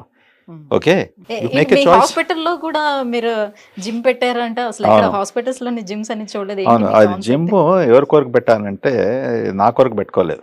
ఓకే, మా ఎంప్లాయీ వెల్ఫేర్ కొరకు పెట్టుకున్నాం. అందరూ హెల్తీగా ఉండాలి. ఓకే, నర్సెసే కానీ నీకు అవకాశం ఉంది. వర్క్ తర్వాత నేను ఎప్పుడు ఏ ఫ్లోర్లోకి పోయినప్పుడు నర్సెస్ను ఫస్ట్ అడుగుతారు, did you eat, did you drink water, మీ బ్రేక్ఫాస్ట్కి వాళ్ళ ఏం తిన్నారు, కొంతమంది అడిగేస్తాను. సి వాళ్ళు చిన్న వయసులో పనిచేస్తున్నారు, అమ్మ నాన్నని విడిచిపెట్టేసి ఒక సిటీకి వస్తున్నారు. ఓకే, ఇంతమంది సిక్ పేషెంట్స్ను హాస్టల్లో ఉంటూ హాస్పిటల్కి వచ్చేసి వాళ్ళకు కేర్ అన్నప్పటికీ ఎవరో ఒకరు అడగాలి కదా. ఎవరు అడుగుతారు వాళ్ళను? So I tell them also, gym ఉంది మార్నింగ్ 8 నుంచి ఈవినింగ్ 9 వరకు, ట్రైనర్స్ ఉన్నారు. కానీ ఎవరు పోతారు? 20 మంది. అది కూడా నేను ఒక 4 months డైలీ నాకు పంపిమని చెప్తుంటే అటెండెన్స్ ఎంతమంది వచ్చారనేసి. అండ్ దాని తర్వాత 20-30 అయిపోయింది. తర్వాత జిమ్ కోఆర్డినేటర్స్ను నేను వానికి చివాట్లు పెట్టాను. అంటే ఏం రా నీకు ఎప్పుడు ఇంతమంది 1000 మంది ఎంప్లాయీస్ ఉన్నారు, 1200 మంది, ఏంది 2, 20, 30 చూపిస్తున్నావు, నువ్వు మోటివేట్ చేస్తలేవు అనేసి. నో సార్ నేను చెప్తున్నా సార్ మీరు వస్తే బాగుంటుందంట. సో నేను అన్నాను, నేను అనుకుంటాను ఈ మధ్యలో two three times a week ఇంట్లో చేసే జిమ్ బదులు ఇక్కడ చేసుకుంటే బెటర్, మేబీ ఇలా ఇన్స్పైర్ దెమ్ అనేసి చేస్తాను, తప్పకుండా చేస్తాను. It's good. ఐ థింక్ వాళ్ళకు ఇట్ రియల్లీ జిమ్ లో చేసినప్పటికీ ఐ డోంట్ నో, మీరు చేస్తారా, జిమ్కి వెళ్తారా? నేను ఇంట్లోనే కదా, perfect. Yeah, that's fine. You don't have to go to gym. How good you feel. నాకు it's like a ton of energy in the morning. ఆ జిమ్ చేయని రోజు నాకు ఐ ఫీల్ లిటిల్ నౌ, అది అలవాటు అయినందుకు మేబీ డల్గా ఉండడము, కొద్దిగా ఇరిటేషను, ఇదంతా జరుగుతుంది అన్నట్టు. చాలా ఎక్కువసేపు స్టామినా అనేది అలా మెయింటైన్ అవుతుంది. అబ్సల్యూట్లీ, స్టామినా అనేది బాగా మెయింటైన్ ఉంటే you feel good because it produces those chemicals, endorphins అంటాం కదా. That's a different feeling all together. Yeah sir, చాలా మందికి ఒక రోజు మోషన్ రాలేదు అని అంటే, సో నాకు కాన్స్టిపేషన్ ప్రాబ్లం వచ్చేసిందేమో, నేను ఐబిఎస్ ప్రాబ్లం వచ్చిందేమో, ఇలా టెన్స్ అయిపోతూ ఉంటారు. సో ఇటీవల కాలం మనం చూసుకున్నా కూడా ఐబిడి యువతలోనే ఎక్కువగా కనిపిస్తుందని చెప్తున్నారు. సో ఐబిఎస్ కన్నా ఐబిడి ఎంత ప్రమాదం, ఎంత serious? IBD is a real disease. Okay, IBD అనగా ఇన్ఫ్లామేటరీ బౌల్ డిసీజ్ అంటాం. ఈ మధ్యలో అంటే 10-20 ఇయర్స్ నుంచి మనం ఎక్కువగా డయాగ్నోస్ చేయబడుతుంది. ఎందుకంటే ఈ టెక్నాలజీ, ప్రొసీజర్సు, ఎండాస్కోపీసు, కొలనాస్కోపీస్ ఇవన్నీ కూడా ఇండియా అంతటా కూడా మేజర్ సిటీస్లో అవైలబుల్ ఉన్నాయి. సో ఈ డిసీజు మనకేం వెస్టర్న్ డిసీజ్ అనుకున్నాం, కేవలం యూరోప్, అమెరికా లాంటి దేశంలో ఉండేది, ఎస్పెషల్లీ జూయిష్ పాపులేషన్లో ఎక్కువగా ఉండేది అనేసి మేము చదువుకున్నప్పుడు మా పుస్తకాల్లో అది రాసి పెట్టారు. ఇండియన్స్కి ఎందుకు వస్తుంది ఈ డిసీజ్, ఓన్లీ వెస్టర్న్ డిసీజ్. అట్లా చాలామందికి మనం అన్యాయం చేశాం మన దేశంలో. ఇది మన దేశంలో ఉండదు, ఇట్స్ ఇంపాసిబుల్. ఇవన్నీ ఎందుకన్నామంటే మనకు సిటీ స్కాన్లు, ఎంఆర్ఐలు, బ్లడ్ టెస్ట్లు, సాఫిస్టికేటెడ్ అడ్వాన్స్డ్ డయాగ్నాస్టిక్ టూల్స్ లేకపోయేది. అందులో డాక్టర్స్ కూడా ఈ సూపర్ స్పెషలిస్ట్ ఉన్నప్పటికీ నువ్వు 1990s, 80s ఎక్కడున్నారో? మొత్తం ఇండియా అంటే చూస్తే కూడా ఒక ఫ్యూ డజన్ గ్యాస్ట్రెంట్రాలజిస్ట్ ఇంత పెద్ద పాపులేషన్కు. సో మనం డయాగ్నోసిస్ చేయకపోయినప్పటికీ అది లేదు అనేసి స్ట్రాంగ్గా చెప్పడము అదొక మన ఇండియన్ కల్చర్. ఇది ఓన్లీ వెస్టర్న్స్ వాళ్ళకి వస్తుంది, మన దగ్గర లేదనేసి. ఇప్పుడేమంటున్నాం, ఇది అమెరికన్స్ చెప్పారు మనకు 6-7 సంవత్సరాల క్రితం. ఏం చెప్పారంటే India is the only country in the world, ప్రపంచమంతా కూడా భారతదేశం ఒకటే దేశం, where IBD is equivalent to Americans. అంటే అమెరికాలో ఎంతకు వస్తుందో ఈ జబ్బు, ఇండియన్స్ కూడా అదే పర్సెంటేజ్లో, అదే ఫ్రీక్వెన్సీలో వస్తుంది. దానికి ఒక థియరీ వాళ్ళు ఇచ్చారు, థియరీ చెప్పారు, ఆ ఎడిటోరియల్ రాశారు. ఎందుకు వస్తుంది ఇండియన్స్లో ఇది వెస్టర్న్ డిసీజ్ అనుకున్నాం కదా. సో ఏం చెప్పారంటే, ఇప్పుడు యంగర్ ఇండియన్స్ ఇంట్లో నుంచి వెళ్ళిపోతున్నారు, హాస్టల్లో ఉంటున్నారు, వాళ్ళ అమ్మ వాళ్ళ కుకింగ్, గ్రాండ్ మదర్ కుకింగ్, అందులో పసుపు వేయడము, ఓకే, ఇవన్నీ మసాలాసు, ఇవన్నీ కూడా ప్రొటెక్టివ్ అని చెప్పారు. ముఖ్యంగా టర్మరిక్, మన పసుపు చాలా ఇంపార్టెన్స్ అనేసి. So it made some sense, కానీ I don't think so it is right. అది నిజం కాదు అని అనుకుంటాను. కొద్ది వరకు నిజంగా ఉండొచ్చు. Something else is causing. ఇప్పుడు ఐబిడి ఎందుకు వస్తుంది?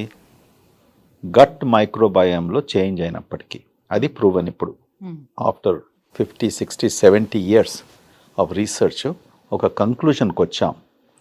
ఐబిడి రావడము, మైక్రోబయోమ్ చేంజ్ కావడము, ఇమ్యూన్ సిస్టంలో మార్పు తీసుకురావడం వలన మనం ఐబిడికి గురి అవుతాం, అంటే ఐబిడి వస్తుంది. ఈ ఐబిడి అంతా ముందేమైంది, టీబీ అని డయాగ్నోస్ చేసేవాళ్ళు. ఎస్, ఇవన్నీ ప్రొసీజర్స్ లేనప్పటికీ డాక్టర్సు ఇది టీబీ, ఇంటెస్టైన్స్లో టీబీ, వాళ్ళకు 9 నెలలు పాపము టీబీ ట్రీట్మెంట్ ఇచ్చేవారు. క్రోన్స్ డిసీజ్, క్రోన్స్ డిసీజ్ అనేసి. ఎందుకంటే ఈ టెస్ట్ లేకుండే, ఈ సాఫిస్టికేటెడ్ పీసీఆర్ టెస్ట్ అనేసి ఇవన్నీ కూడా మనకు టీబీ కనుక్కోవడానికి లేకున్నప్పటికీ కూడా ఎంపెరికలీ, అంటే ఇలా ఉన్నప్పటికీ ఇది టీబీ అనేసి ట్రీట్ చేసేవాళ్ళు. పిల్లల్లో వస్తుంది కాన్స్టిపేషన్ అని అంటే మేజర్గా అది పెద్దవాళ్ళు పెద్దగా వాళ్ళ మీద కాన్సన్ట్రేట్ చేయకపోవడం వల్ల, లేకపోతే వాళ్ళు దానికి అంత టైం ఇవ్వకపోవడం వల్ల ఎలా రావచ్చు పిల్లల్లో వస్తుందా? పిల్లల్లో చిన్న పిల్లల్లో వచ్చే కాన్స్టిపేషన్ యూనో దానికి ఎన్నో రీజన్స్ ఉన్నాయి. ముఖ్యంగా అది ఫ్యామిలీస్లో ఉన్నప్పటికీ కూడా పిల్లలు కూడా వచ్చే అవకాశం ఉంటుంది. ఓకే. రెండవది పిల్లల డైట్ ప్రకారం కూడా ఇది చాలా ఇంపార్టెంట్. సాధారణంగా చిన్నపిల్లలు వెజిటబుల్స్ ఎక్కువ తీసుకోరు, ఎస్పెషలీ మోడర్న్ కల్చర్లో ఫాస్ట్ ఫుడ్ కల్చరు. యూనో నేను గ్యారంటీగా మీకు ఇస్తాను, ఎంతమంది ఫ్యామిలీస్లో middle school high school students మంచిగా కూర్చొని ఒక వెజిటబుల్ కర్రీ లేకుంటే మన దాలు ఇవన్నీ తీసుకుంటారు. చాలా తక్కువ అయిపోయింది ఈ ఫాస్ట్ ఫుడ్ కల్చర్లో, చాలా తక్కువ. 4 times నాన్ వెజ్ ఉంటుంది. రైట్. అండ్ చిన్న పిల్లల్లో అంటే 1 year 2 yearsలో కొన్ని డిసీజెస్ కూడా ఉన్నాయి. సో అది రూల్ అవుట్ చేయాలి. కాన్స్టిపేషన్ వచ్చే డిసీజెస్, సైకలాజికల్ డిస్టర్బెన్సెస్, యంగ్ పీపుల్లో కూడా స్ట్రెస్ వాళ్ళు ఎక్స్ప్రెస్ చేయరు, దానికి కూడా కాన్స్టిపేషన్కు దారి చేస్తుంది. సో ఇవన్నీ కూడా డిఫరెంట్ సిచ్యువేషన్స్లో ఇటువంటి వచ్చే అవకాశం ఉంటుంది. అది ప్రాపర్గా డయాగ్నోస్ చేసుకొని ఇది కేవలం డైట్ వలన అయితే అది very simply you can solve it and help the patients. Medications చాలా ముఖ్యం. మనం చాలామంది ఇంతకన్నా చాలా మెడికేషన్స్ తీసుకుంటాం మనం పేషెంట్స్ అనవసరంగా. అది కొన్ని మెడికేషన్స్ కాన్స్టిపేషన్ లేకుంటే డయేరియా రెండు వచ్చే అవకాశం ఉంటుంది. సో డాక్టర్ దగ్గరికి వెళ్ళినప్పుడు డాక్టర్ ఫస్ట్ ఏది గమనించాలంటే ఆ లిస్ట్ ఆఫ్ మెడికేషన్స్ చూడాలి.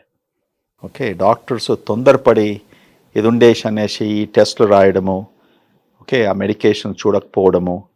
ఎందుకంటే మీరు ఒక 10,000 టెస్ట్ చేసే బదులు ఆ పేషెంట్ తీసుకున్న మెడికేషన్ లిస్ట్ తీసుకొని డయాగ్నోస్ చేస్తే దీనివల్ల మీకు అవుతుంది, ఇది మీరు చేంజ్ చేసుకుంటే బాగుంటుంది, తర్వాత ఒక నెల రోజుల తర్వాత మళ్ళీ మనం చూద్దాము. పర్సిస్టెంట్ కాన్స్టిపేషన్ అయితే యూ కెన్ ఇన్వెస్టిగేట్. సో ఇప్పుడు ఈజీ టు కుక్ అనే కొన్ని ఫుడ్స్ కూడా మనకు వచ్చేసాయి, 2 minutesలో కుక్ చేసుకునే ఫుడ్స్. సో అందరికీ అర్థమైనట్టు చెప్పాలి అని అంటే like Maggie's and packaged foods కూడా చాలా వచ్చేసాయి.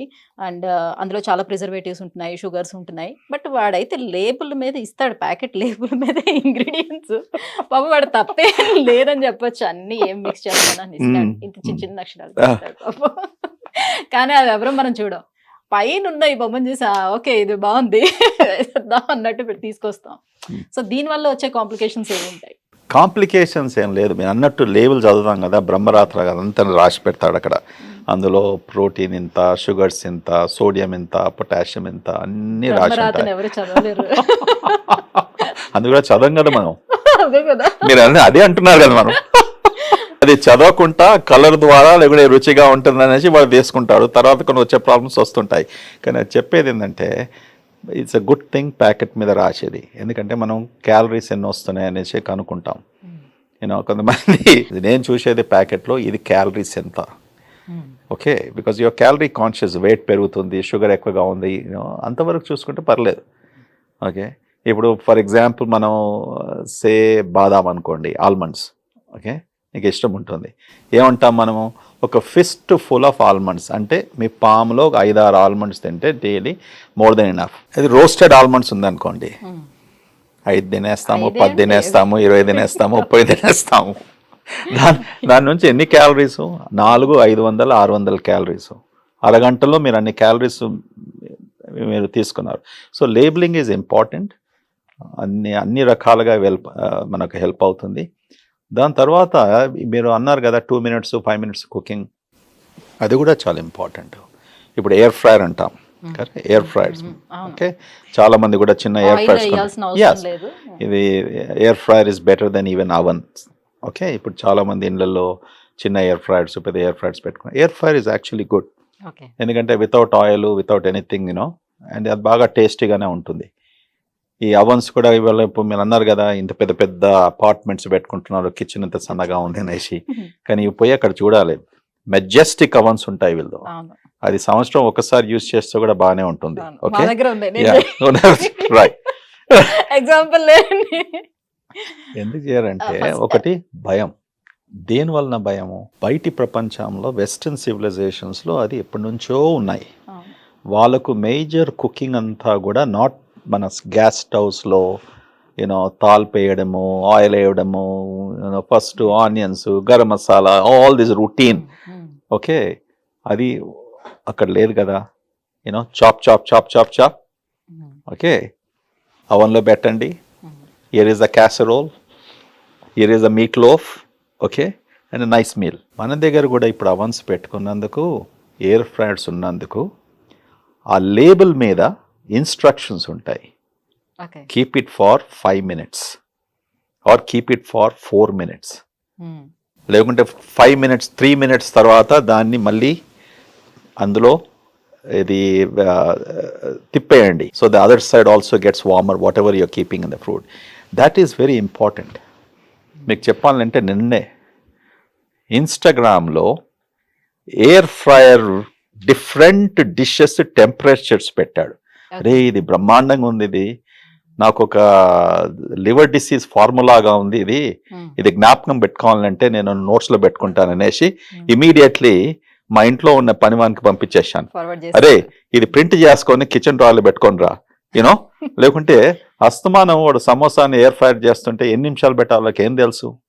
వీళ్ళందరూ చదువుకునే వాళ్ళు కారు, we're dependent upon them.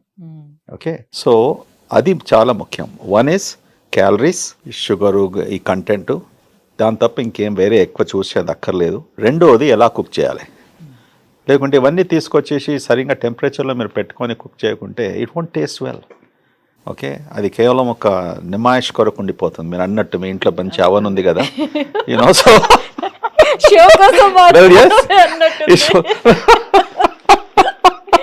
So ఇప్పుడు నాలాగే సో అవన్నీ ఉన్నప్పటికీ కూడా ఎక్కువగా యూస్ చేసేది అందరూ కూడా గ్యాస్ స్టవ్ యూస్ చేస్తారు. యూస్ చేసిన గ్యాస్ స్టవ్ కూడా చాలా పెద్ద ఫ్లేమ్లోని తొందరగా అవడం కోసం అని ఫ్లేమ్ ఎక్కువగా పెట్టి, టెంపరేచర్ ఎక్కువగా పెట్టి, సో దాంట్లోనే ఏం చేసినా కూడా బాగా బాయిల్ అవ్వాలి వాటిని. సో వెజిటేబుల్స్ కానివ్వండి, లేకపోతే మీట్ కానివ్వండి, ఏదైనా సరే బాగా బాయిల్ చేస్తారు. సో ఇది ఎంతవరకు కరెక్ట్? నాకు పెద్ద తలకాయ నొప్పి మా ఇంట్లో. మా ఉన్న కుక్కు, ఆమెకు మంట అంటే ప్రాణం. అంటించేసుకుంటారా ఏంటి?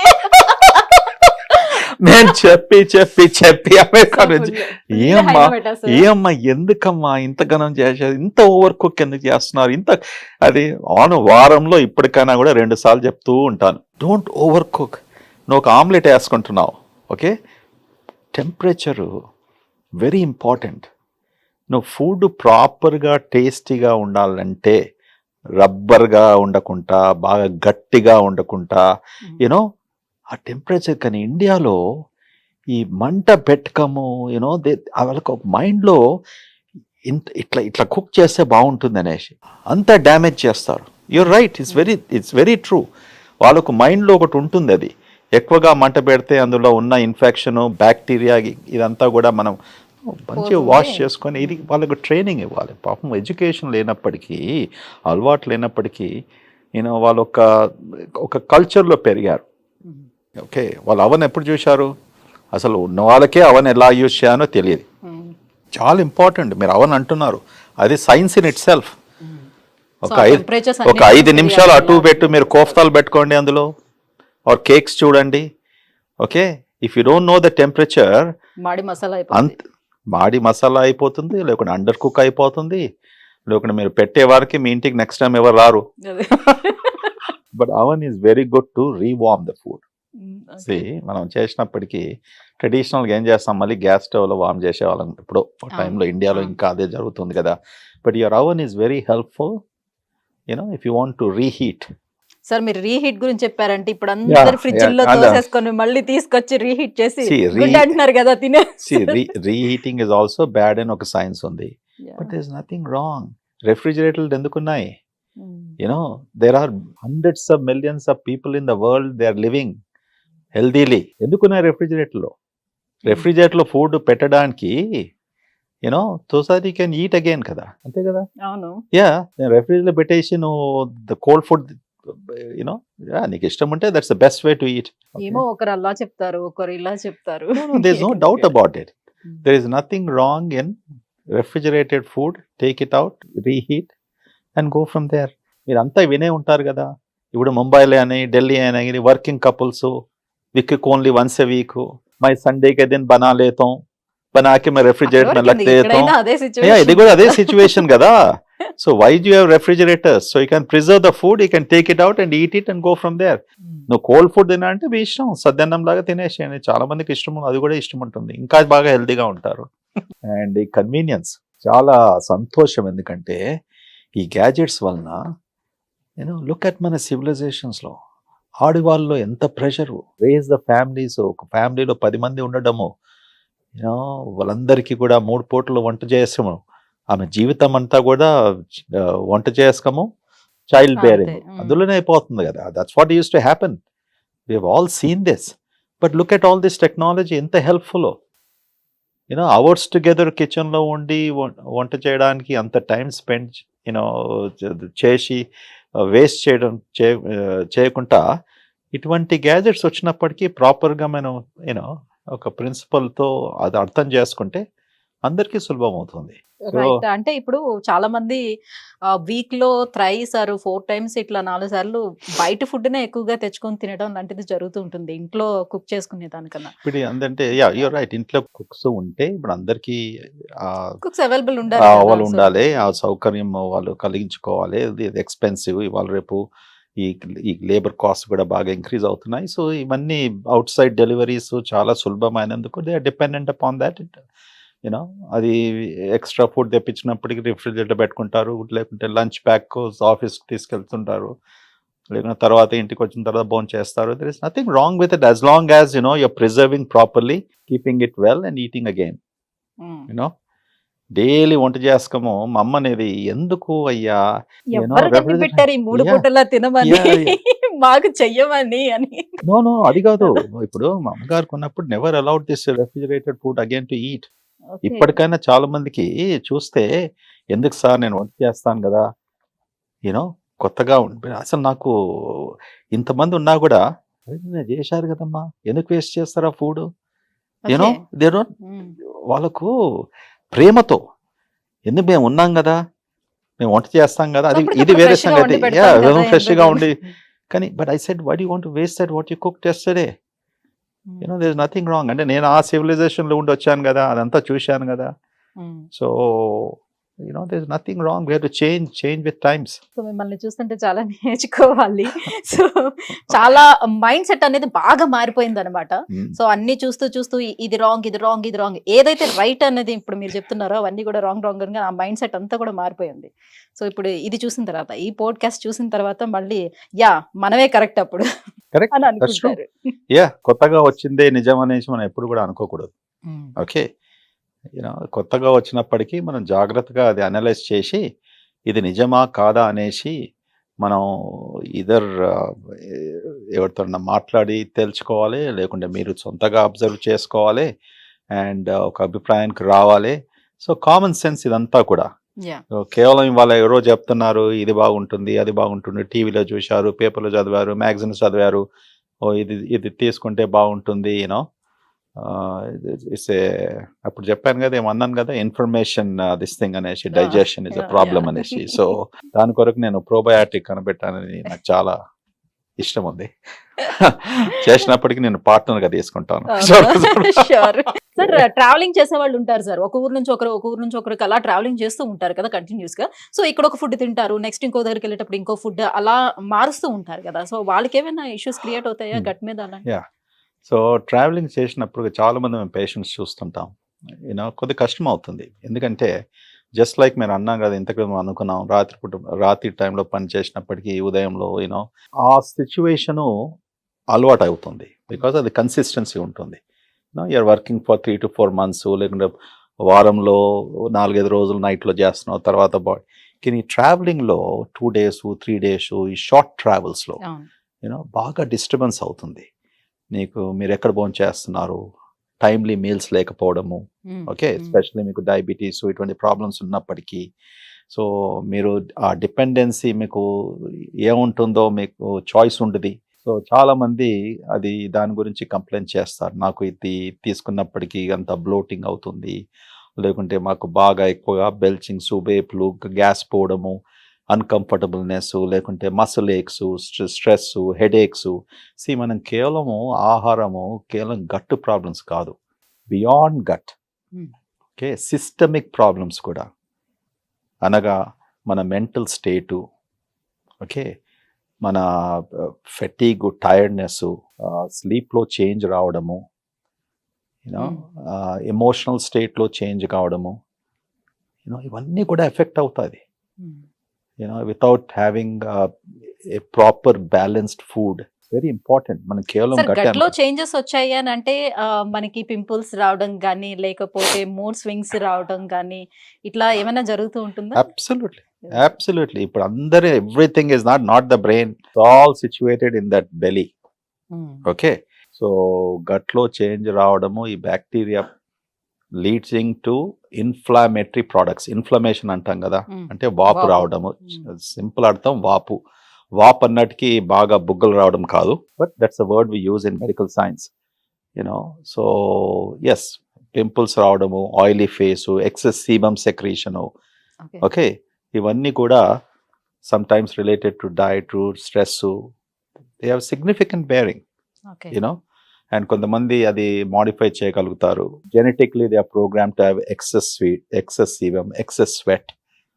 So they need to be careful about, because certain కొన్ని ఫుడ్స్ దాన్ని ఎఫెక్ట్ అయ్యేది, ఇంకా దాన్ని ఎఫెక్ట్ చేసేది ఉంటుంది. అది కొద్దిగా జాగ్రత్త పడుకోవాలి.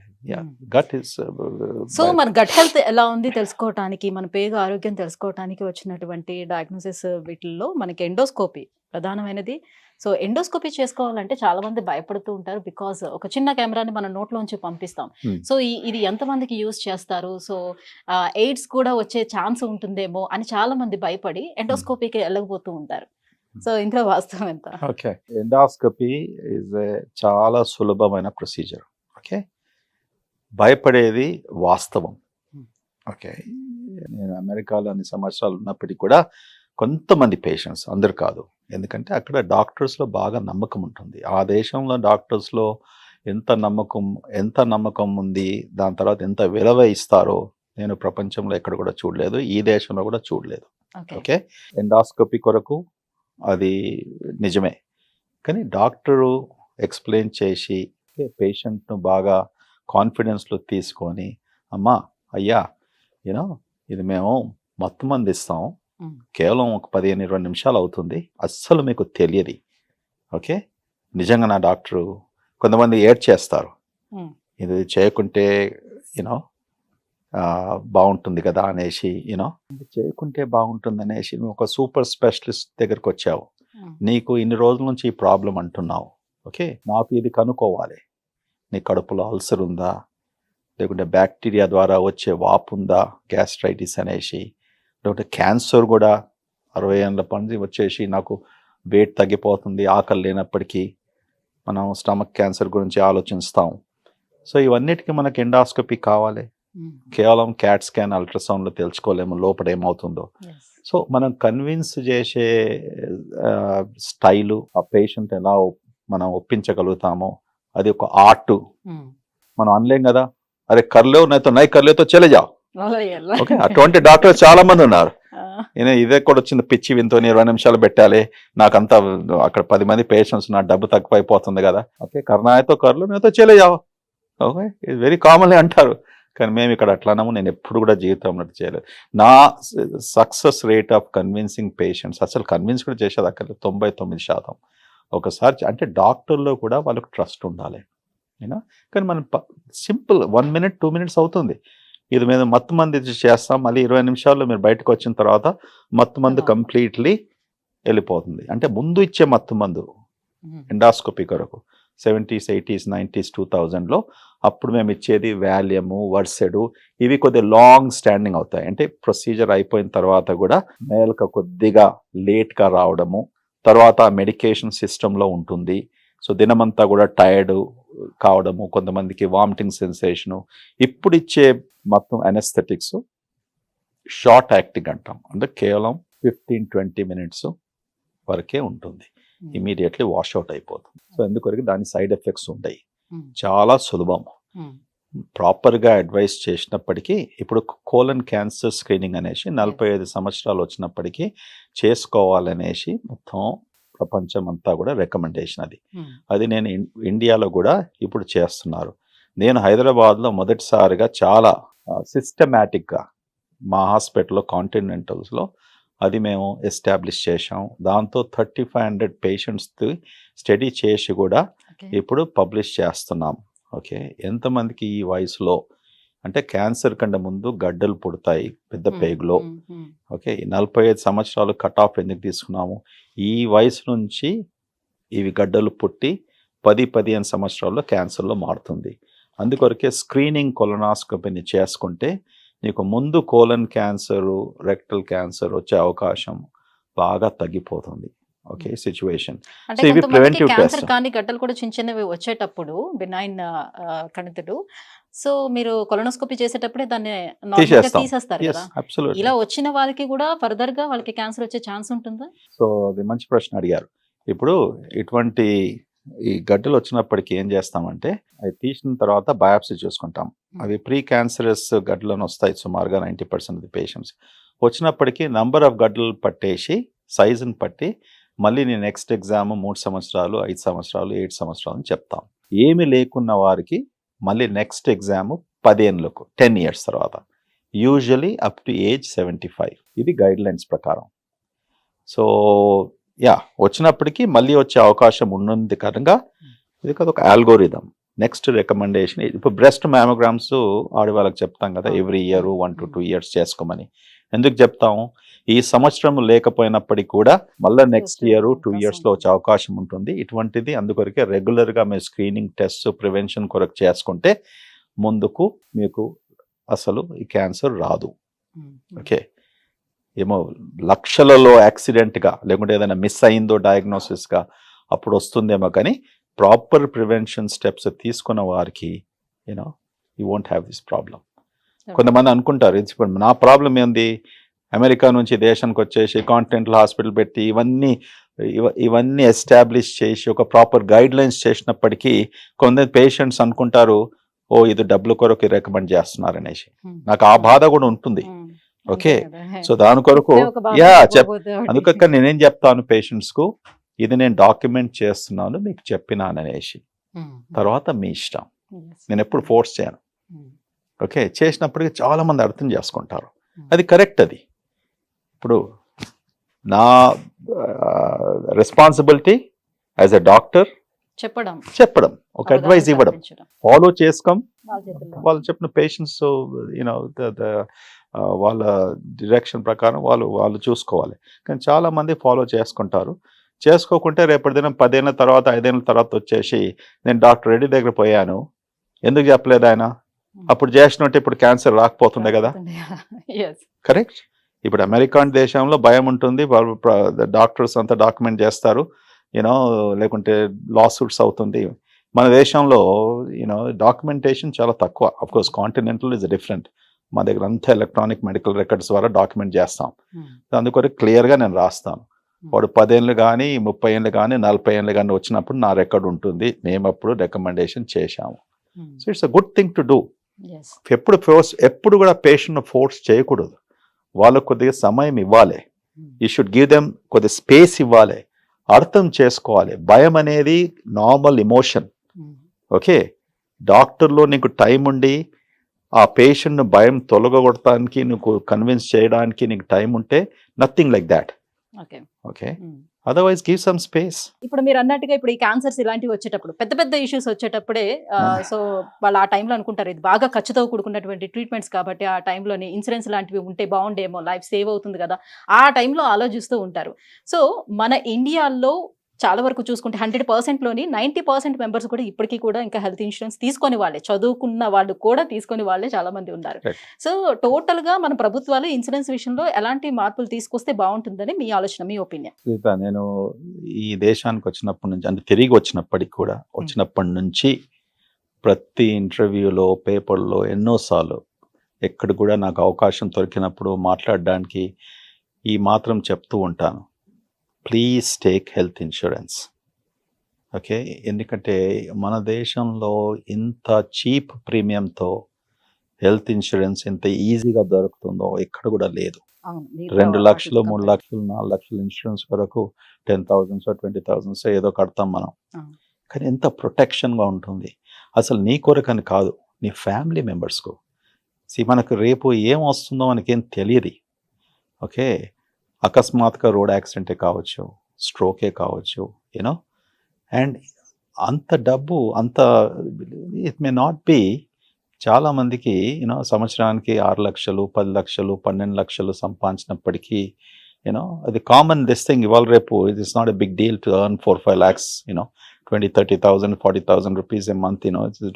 ఎస్, ఆర్గనైజేషన్లో పనిచేసినప్పటికీ చాలా మటుకు ఇప్పుడు మేము మా ఎంప్లాయీస్కు హెల్త్ ఇన్సూరెన్స్ ప్రొవైడ్ చేస్తాం.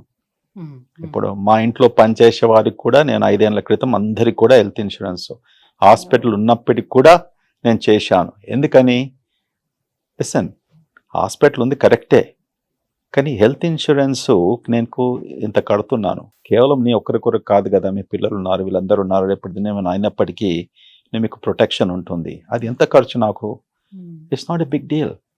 సో మీ పాడ్కాస్ట్ ద్వారా మరి ఒకసారి అందరితో ప్రజలకు చెప్పే విషయం ఏంటంటే హెల్త్ ఇన్సూరెన్స్ తీసుకోండి. ఓకే. ఇది ఎప్పుడు మీకు పడుతుందో తెలియదు. ఎవరి మీద డిపెండ్ అయ్యే అంటే హెల్త్ ఇన్సూరెన్స్ ఈజ్ మస్ట్ అని గవర్నమెంట్ ఏమైనా ఒక ఇది తీసుకొస్తే బాగుంటుంది అని రైట్. ఇప్పుడు అంటే మన దగ్గర ఏ ప్రాబ్లం ఉందంటే, ప్రాబ్లం అని కాదు, ఇప్పుడు గవర్నమెంట్ ఇన్సూరెన్స్ ఉంది. ఓకే. ఇప్పుడు మన దగ్గర ఆరోగ్యశ్రీ ఉంది, సెంట్రల్ గవర్నమెంట్ ఇన్సూరెన్స్ ఉంది. మన దగ్గర తెలంగాణ స్టేట్లో అది మనం తీసుకోలేదు. ఓకే.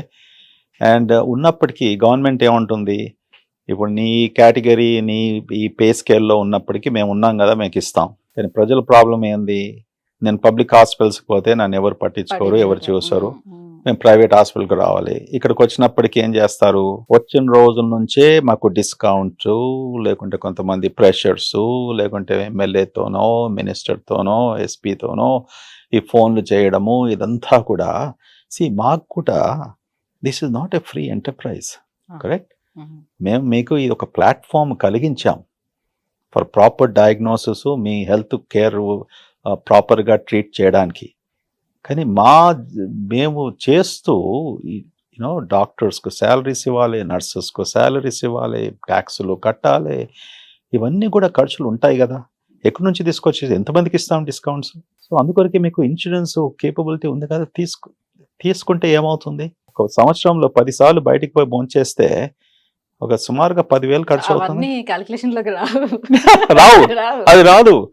ఎందుకంటే ఇది హెల్త్ డాక్టర్ దగ్గరికి వచ్చినప్పుడు హాస్పిటల్స్కి వచ్చి ఫ్రీగా ఇవ్వాలి, సో డిస్కౌంట్స్ ఇవ్వాలి. So anyhow the bottom line is ఏంటంటే చివరికి అర్థం చేసుకునేది, ప్లీజ్ అందరూ హెల్త్ ఇన్సూరెన్స్ తీసుకోండి. ఇది మీకు మీ ఫ్యామిలీకు చాలా ఉపయోగపడుతుంది. ఏమన్నారంటే ఇప్పుడు ఒక పేషెంట్కు డయాబెటీస్ వచ్చినప్పటికీ పని చేస్తుంటే ఆ శాలరీ నుంచి సుమారుగా 30% వరకు కేవలం ఆయన ట్రీట్మెంట్లో వెళ్ళిపోతుంది. Okay. It's a dangerous thing. నీకు chronic disease, kidney disease, diabetes, blood pressure ఉన్నప్పటికీ నువ్వు సంపాదించే ప్రతి మంత్ శాలరీ నుంచి అప్రాక్సిమేట్లీ 30% వరకు నీ మెడికేషన్స్, నీ డయాగ్నోస్టిక్ టెస్ట్లోనే ఖర్చు అయిపోతుంది. అంటే ఇప్పుడు మీరు యూఎస్ నుంచి వచ్చారు కాబట్టి మీకు ఐడియా ఉంది కదా. సో అక్కడ సంపాదించిన దాంట్లోనే ఒక 50% ట్యాక్స్ రూపంలో తీసుకుంటారు. సో దానికి వైద్యానికి కానివ్వండి, చదువుకు కానివ్వండి అన్ని ఫ్రీ ఇస్తారు. మనకి ఇక్కడ ట్యాక్స్ పోతుంది, ఎక్స్ట్రాగా ఇవి కూడా తీసుకోవాల్సి వస్తుంది కదా. సో ఇలాంటి వాటిల్లో కూడా మార్పులు వస్తే బాగుంటుందేమో అని ఆలోచిస్తున్నారు అందరూ. అక్కడ ఫ్రీగా ఎవరు ఇస్తున్నారమ్మా? సో మెడికల్ ఫ్రీ ఉంటుంది అండ్ ఎడ్యుకేషన్ ఫ్రీ ఉంటుంది పిల్లలకి అని చెప్పి అంటుంటారు. No, there is no free. Medicare 65 సంవత్సరం తర్వాత మెడికేర్ ఫెడరల్ గవర్నమెంట్ ఇన్సూరెన్స్ ఉంటుంది. ఓకే. ఆఫ్టర్ 65 తర్వాత. ఓకే. దానికంటే ముందు ఏదైనా మేజర్ డిసెబిలిటీ వస్తే, అంటే నీ రోడ్ ట్రాఫిక్ యాక్సిడెంట్లో, లేకుంటే నువ్వు పని చేసేటప్పుడు ఫ్యాక్టరీలో నీకేమన్నా పర్మనెంట్ ఇంజరీ అట్లా డిసెబిలిటీ వచ్చినప్పటికీ అప్పుడు federal government Medicare insurance before 65 కూడా ఎలిజిబిలిటీ ఉంటుంది. ఓకే. అదర్వైజ్ మెడికేడ్ అనేసి ఒక స్టేట్ ఇన్సూరెన్స్ ఉంది, ఆరోగ్యశ్రీ లాగా. ఓకే. కానీ అది లోవర్ సోషల్ ఎకనామిక్ పీపుల్, దానికి కూడా లిమిటేషన్ ఆఫ్ శాలరీ అదంతా ఉంటుంది. ప్రెసిడెంట్ ఒబామా వచ్చినప్పటికీ అమెరికాలో 30-40 సంవత్సరాల నుంచి ఆఫ్టర్ సెకండ్ వరల్డ్ వార్ అప్పుడు ఇన్సూరెన్స్ ఇంట్రొడ్యూస్ చేశారు. After second world war private insurance has come to America. Corporations, organizations ఎంప్లాయీస్కు ఇన్సూరెన్స్ ప్రొవైడ్ చేయాలనేసి అది కూడా మ్యాండేట్ చేయలేదు, ప్రొవైడ్ చేస్తే బాగుంటుంది అనేసి. ఓకే, సో చాలా మటుకు ఒక చోట పనిచేసినప్పటికీ నీకు ఇన్సూరెన్స్ రావచ్చు సబ్సిడీతోనే, లేకుంటే సెల్ఫ్ ఇన్సూరెన్స్ తీసుకోవాల్సి వస్తుంది. All business people, small businesses, medium size business వాళ్ళందరూ పర్సనల్ ఇన్సూరెన్స్ తీసుకుంటారు. There is no governmental help there. Okay, ఇక్కడనే ఇంత పెద్ద పెద్ద పబ్లిక్ హాస్పిటల్స్ ఉన్నాయి, ఏమైనా అవుతే నువ్వు పోవచ్చు. లేదా ఫ్రీ అనేది లేదు, free is based upon your age and for certain things and what not. Yeah, ట్యాక్స్లు కరెక్టే, tax you have to pay. ఇంత పెద్ద దేశంలో ఓన్లీ 3% to 4% ట్యాక్స్లు పే చేస్తున్నారంటే నాకు ఆశ్చర్యం అవుతుంది. So if everybody pays the taxes properly, okay, ఆ part of the money goes to health care. ఇప్పుడు అమెరికాలో కూడా అంత డబ్బు ఎక్కడికి ఖర్చు పెడుతున్నారు, 20% is they are spending on health care అంటే ట్యాక్సెస్ పే చేస్తేనే కదా. ఇక్కడ కూడా అందరు ట్యాక్స్లు పే చేస్తే we can spend on health care, make it free మీరు అన్నట్టు. Okay, alright. Thank you sir, thank you so much. చాలా టైంని స్పెండ్ చేశారు మా కోసం. Thank you so much. So podcast చేస్తున్నంతసేపు కూడా నేను చాలా ఎంజాయ్ చేశాను. ఇప్పుడు నేను ఇంటికి వెళ్ళి చూడాలి, అవన్లో ఉందా ఫుడ్, ఫ్రిడ్జ్లో ఉందా, లేకుంటే కొత్త చేసుకుంటాను.